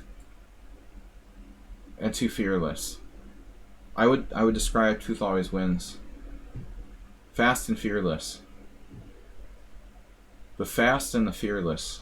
Is that one on the books? Talented. There's some stuff going on here. What's up?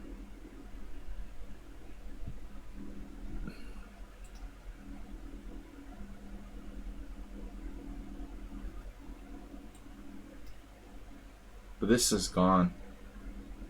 Yeah, it's lost. You had me a little nervous about my queen position there. Honestly, I'm going to go back a couple moves. You know, he blundered bad, but he made it, you know, he made a little run there tactically, almost trapping my queen.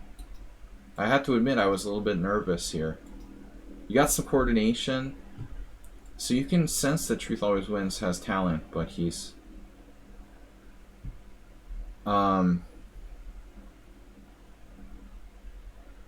you were reckless, and then you started to fight back when you had lost position. But it's too late, you know. That's why my main focus is on controlling the game. I think you got to be principled. Some people are unprincipled. They're just completely about talent. But, you know, for me, I always had to be logical. Control the game. You never let the opponent have the advantage, if possible. Control the game from the outset. You methodically. Truth Always Wins. Played quite recklessly, I would say. And then it's too late, you know, and then he tries to save the game, but you need to be careful from the beginning. Oh, he said he earned by sponsors, not by blitz.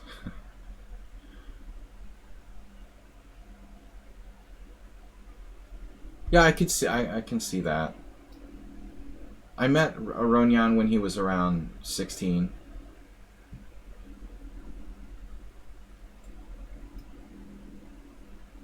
And he was already 16, 17, I don't remember. Maybe he was 18, I don't know. He was like late teens when I met him. Already a strong I am.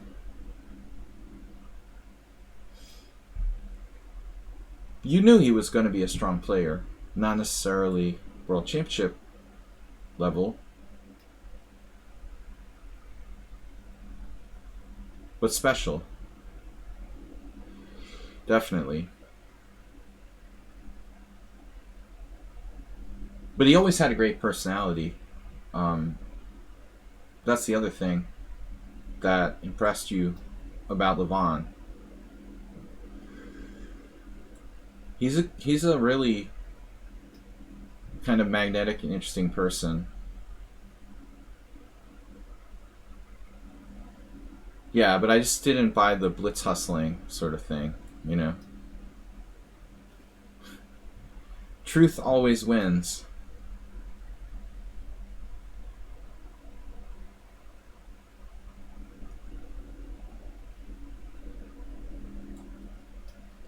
Alright.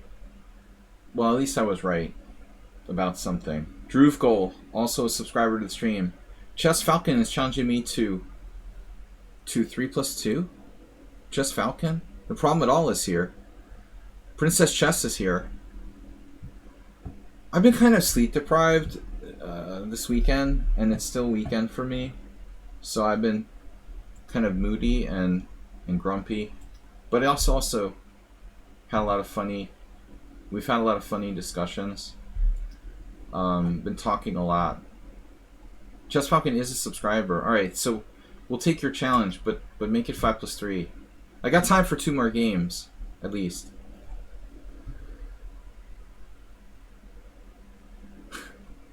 Ripun, just get out of here.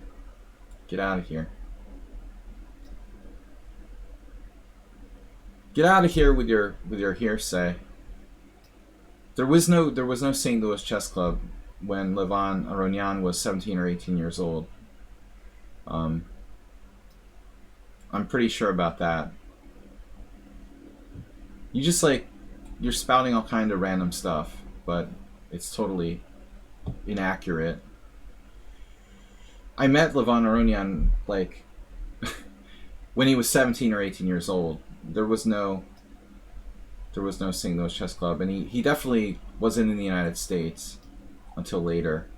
I mean, he wasn't even a grandmaster back then. I mean, maybe he got the GM title around that time. St. Louis Chess Club sets me off too, but whatever. It's a topic I don't like to talk about. That pisses me off. That's another thing. As much as chess needs sponsors, I don't like billionaires that make the U.S. championship like a private toy for themselves. I wouldn't go to St. Louis if they offered me $10,000 to play in the U.S. championship. Maybe with six figures, I would have to compromise my standards, but I hate the fact that that guy has personally taken over the U.S. championship and whatever. I'll always be probably a persona non grata there, but I don't care. I have no love for that. Chess is not meant to be the plaything of some billionaire.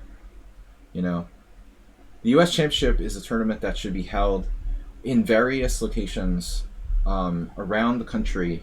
It's not the St. Louis Chess Championship. It's the U.S. Chess Championship. Okay? So he can just go to hell.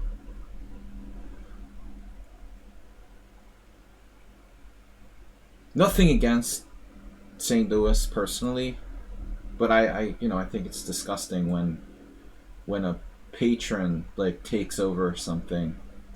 It's too much, you know.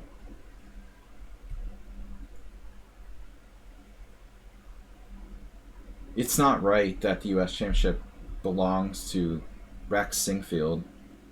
It's ridiculous. It just the whole concept makes me sick. Anyway, I'm out of there. My last chess U.S. Chess Championship was in Seattle in 2002. I have a better chance of maybe someday being in the Hungarian Chess Championship than ever being in another U.S. Chess Championship. But at least when I played in the U.S. Chess Championship, it was well run and not the property of some billionaire. We had a sponsor, but it was not an arrogant megalomaniac.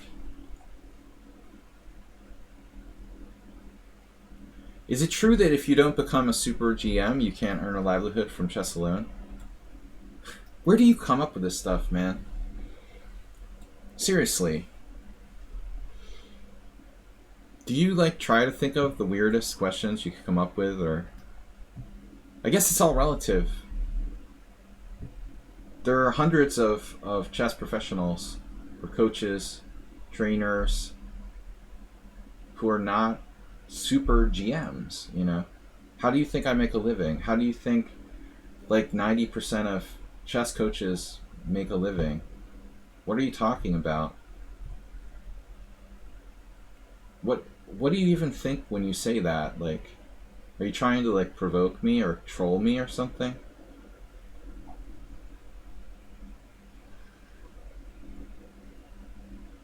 I don't really do a lot of things other than chess. I used to play poker, but I don't much do that. I'm basically a full-time chess player. Despite popular belief, I am not a surgeon.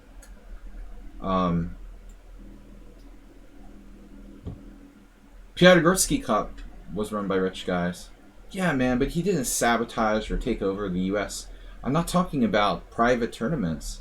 I'm talking about taking over the U.S. Chess Federation and the most, important tournament in the United States and making it your private thing, I think it's wrong.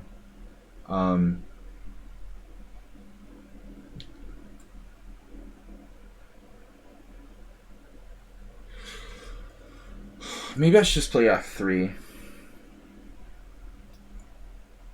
A lot of people are like, oh, Slaji, what are you talking about? It's great that we have a billionaire sponsor chess, but they'll sell themselves out to the devil, It goes against my principles. I don't care about money, just enough to live. That's why I play on Lichess. That's why I don't play on chess.com. If I cared about money, I would always say, oh, chess.com is great. I love chess.com. Daniel Wrench is my best friend. I love the fact that chess.com has awesome software and the best owners, run chess.com. I mean, I don't care, if some guy has 500 viewers who sucks at chess and streams on chess.com and he's making like $1,000, $2,000 a month or something. I just do what I love, I won't sell myself out. It's like musical artists who sell themselves out. It's like Ice Cube or something who went totally Hollywood.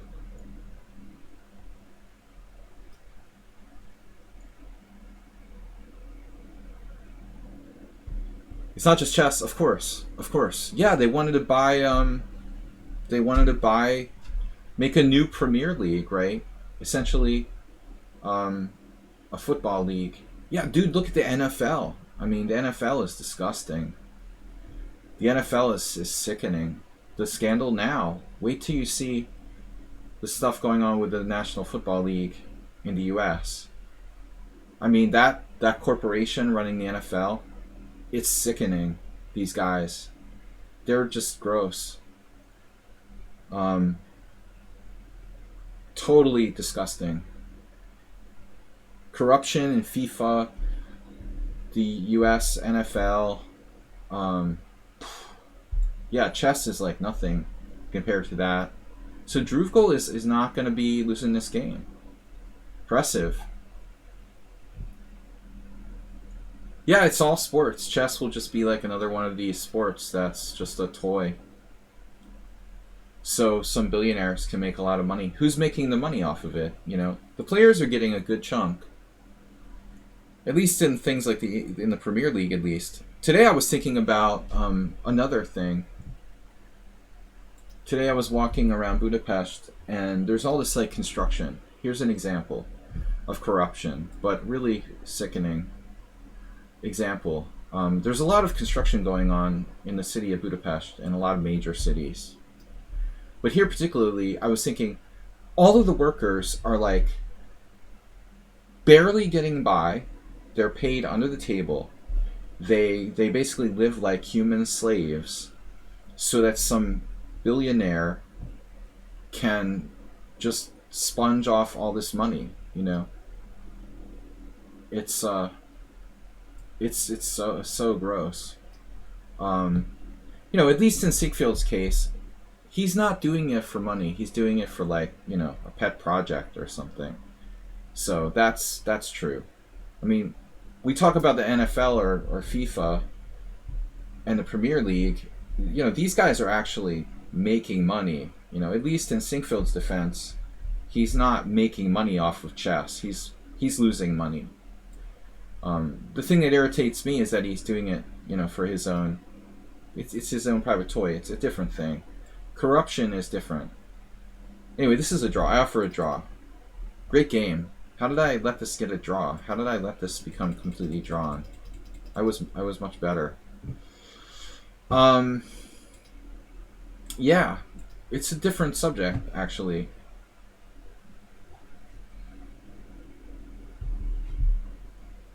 You don't mind? It's just when they do that thing with players. It's disgusting, dude. It's disgusting. And it's not because I hate him because he's a Republican donor or whatever. I mean, I don't like that, but whatever. I can accept people who are of a different political affiliation.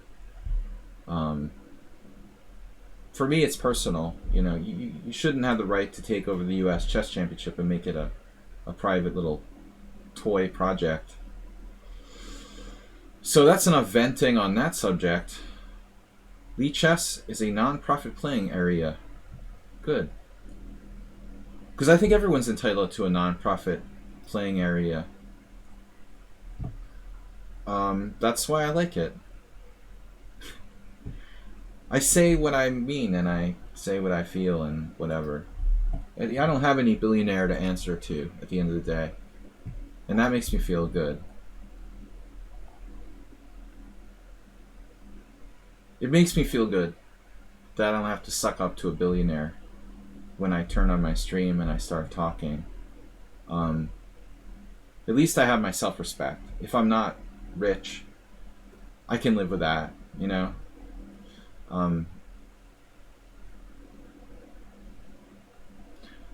And magical.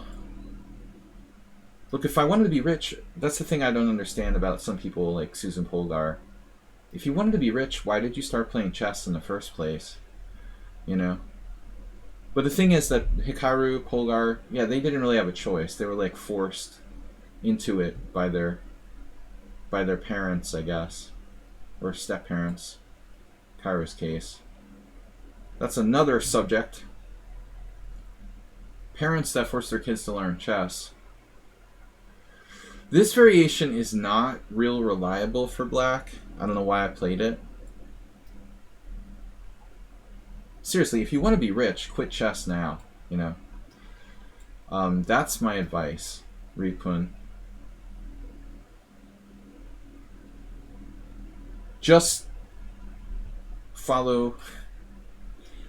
There is an exception. No, Hikaru isn't just a random chess streamer. There's Agad Mator, who's making a lot of money by streaming on YouTube. But I mean, there are very, very few people who are making good money from chess. Quit chess now if you want to be rich. That's my advice. Don't wait till it's too late, you know. Alright. This is good position for white.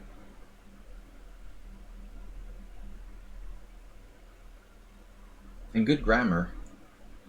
This is good position for white. I never played this line. I have no clue what I'm doing.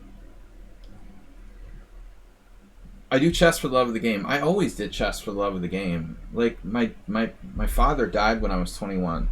But I was just a master. FIDE master when he died. Not even a FIDE master. And he was like, you promise that you're gonna like go to college and get a normal education. He would have like rolled over in his grave if I told him I was gonna be a professional chess player. He would have been very worried. Understandably so, you know. But what are we doing here? Maybe we sack a pawn. Sack a pawn to...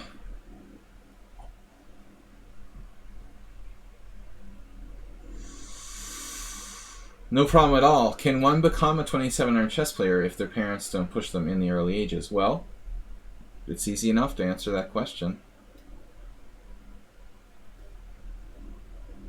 Go down the list and see for yourself. It's a good question. I mean, I wouldn't be surprised if there was an exception. I'm sure that it's not impossible, but you know, I imagine there's a few that are close to that category who weren't pushed into it at an early age, but not many, you know. If we take every 2700 plus player, check out when they started and whatnot, they're on the minority for sure. If the really good players weren't so condescending, yeah, good players were always condescending for the most part that I met.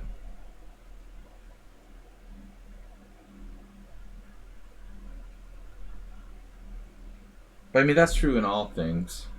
People that are good at stuff tend to be condescending. This position is freaking me out a bit.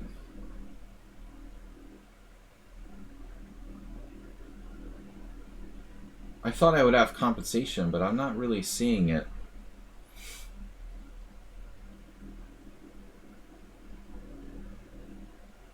It looks pretty shaky at best.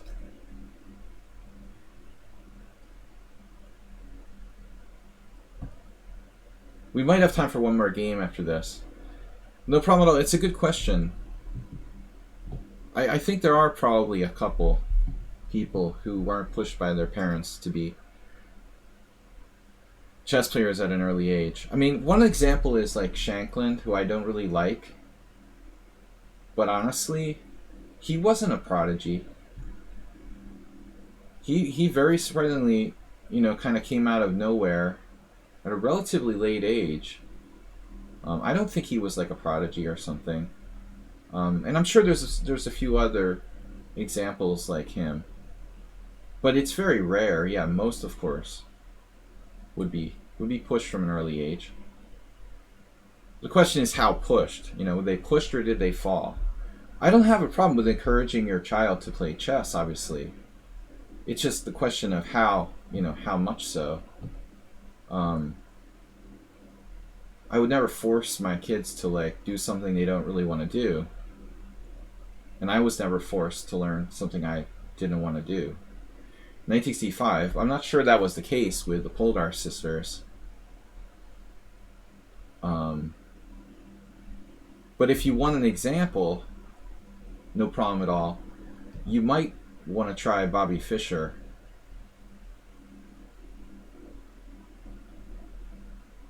Now that's not a modern example, but just for the sake of argument, Bobby was never forced by anybody to be a chess player. I mean, that was completely driven by him. He was encouraged by people, but certainly not pushed.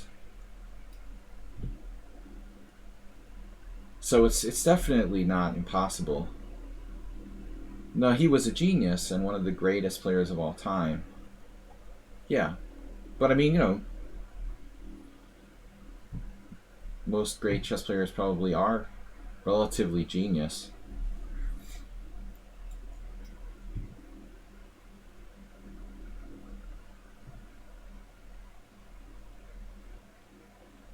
This is the first game I've ever played in blitz against this player. Strange ratings. 1800 classical, 2100 rapid. Just the classical is weird. I guess you haven't played enough games yet. Your classical should be much higher, judging by your strength here. I'm getting tortured to death, and I have less time.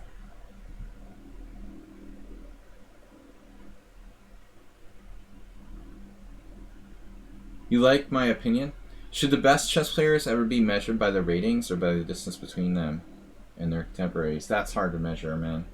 I don't know how that can be measured, People always try to compare like Bobby Fischer to Kasparov and Kasparov to Magnus Carlsen. I don't know if it's even conceivable. It seems like a waste of time. Let's just not even try to compare them. Ratings are obviously really problematic too.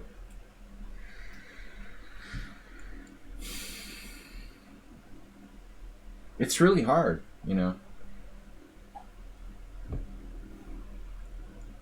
You can't go back in time and compare Magnus Carlsen to Bobby Fischer. Compare their resources, their skill versus other stuff.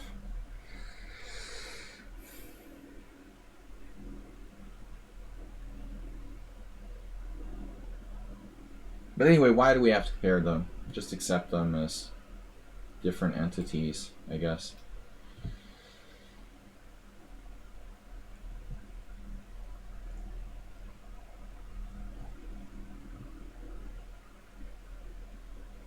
Maybe Sludgy's Ripun, I don't know what to do with your comments anymore. If you say that again, I don't know what I'm gonna do.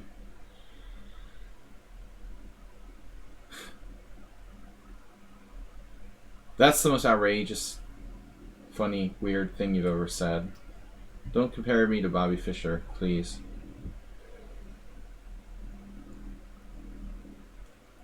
Yeah.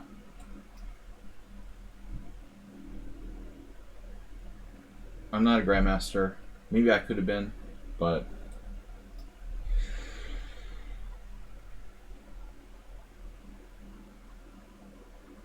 the only way I should be mentioned in the same sentence with Bobby Fischer is my silly story that I told last stream about how he called my friend's house and asked him to set up a match with Saddam Hussein, with the best Iraqi player or whatever. Alright. Where are we going here?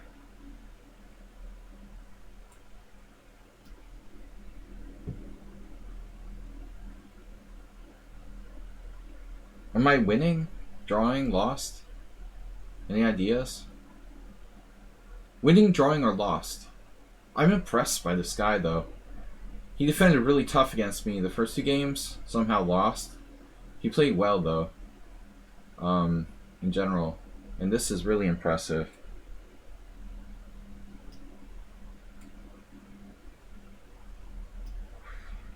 I mean, you're super fast. You're going to beat me in blitz, but lost in the simul games. Oh, and he's 1500 in bullet. 1500 in bullet? How could you be 1500 in bullet, dude? How is that even possible? Can somebody explain that to me? How is this player 1500 in bullet?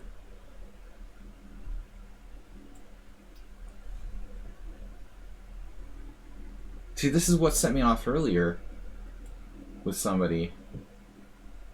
How are you 1500 in bullet, dude? How is that even possible?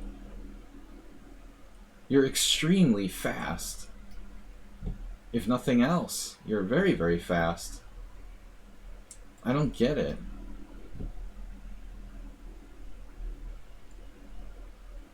You just don't play bullet, I guess. That's the only explanation.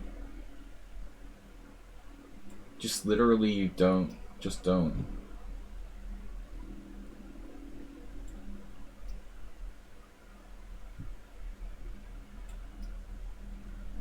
Yeah, fast, but you blundered. Well, don't start playing bullet anyway. It's bad for your game. He was winning. He was winning. He played a great game. I was busted out of the opening, and lucky to survive it all. In fact, let alone win. No, he's legit, but I don't get the 1500 bullet. You know, how are you 1500 bullet? Like, you're pretty quick actually. You were ahead of me on the clock the entire game. He was literally fine on time. He had more time than me the entire game. I tried to sack a pawn here.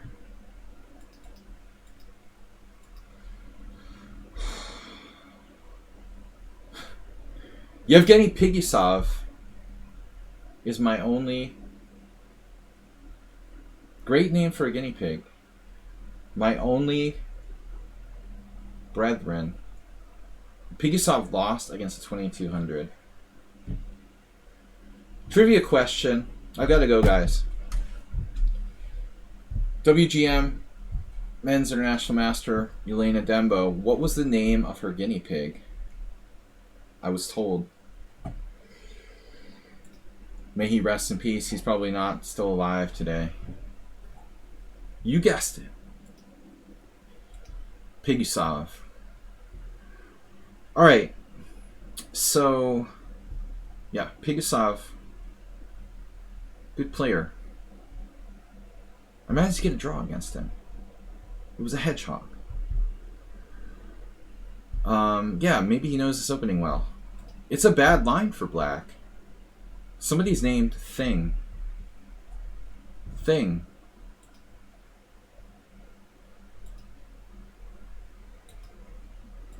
So what are you supposed to play if you don't play bishop takes f3? Strange. Yeah, I mean, it's clearly the move. It's just not a good variation. So it's inaccurate. Black should play queen f5. This according to the computer is a clearly better move. Again, very rare line though. Yeah, Queen F5 is a favorite move of Stockfish. That's why like Chinese players are playing the center attack with Queen C4 now. This is something I recognized a long time ago. Engines love, Stockfish in particular, loves putting its queen on these 4 squares. And that's something that wasn't really recognized in classical chess. I mean, this is a very interesting thing. Like this move, for example, you'll see here there's a bunch of Chinese. One Chinese grandmaster and Wei Yi. This move doesn't exist theoretically. It didn't exist theoretically till Stockfish like invented it, and these like Chinese grandmasters started playing this move. Queen F5 is relatively modern invention. The idea that that square is relatively safe for the queen is something that I think 100 years ago was kind of unheard of. So I didn't, classically speaking, I don't normally look for that square in this kind of position. I don't. It looks risky. It's also in this Scandinavian. So Pigasov is right. I'm right. And G6 is the best move. Pigasov, great minds think alike. Bishop E3, best move. And now Pigasov. See, I'm not very materialistic. I like sacrificing material, but Pigasov doesn't agree. So Knight F5 was played, and he still lost to 2200. If that tells you how bad this position is for black, that Yevgeny lost to 2200, it's not a good place to be. So I tried to sack a pawn, an original idea I've used in other similar positions. White played perfectly, and now how much compensation does black have for the sacrificed pawn?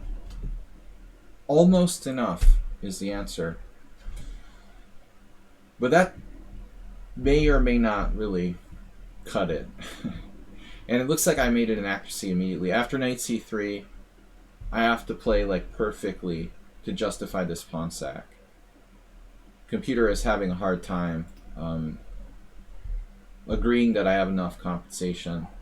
I love to play opposite-colored bishop positions, and ultimately I got the advantage, if you see, with the blockade of c5 and d6, and then notice how I was able to use my kingside majority while white's queenside majority was frozen.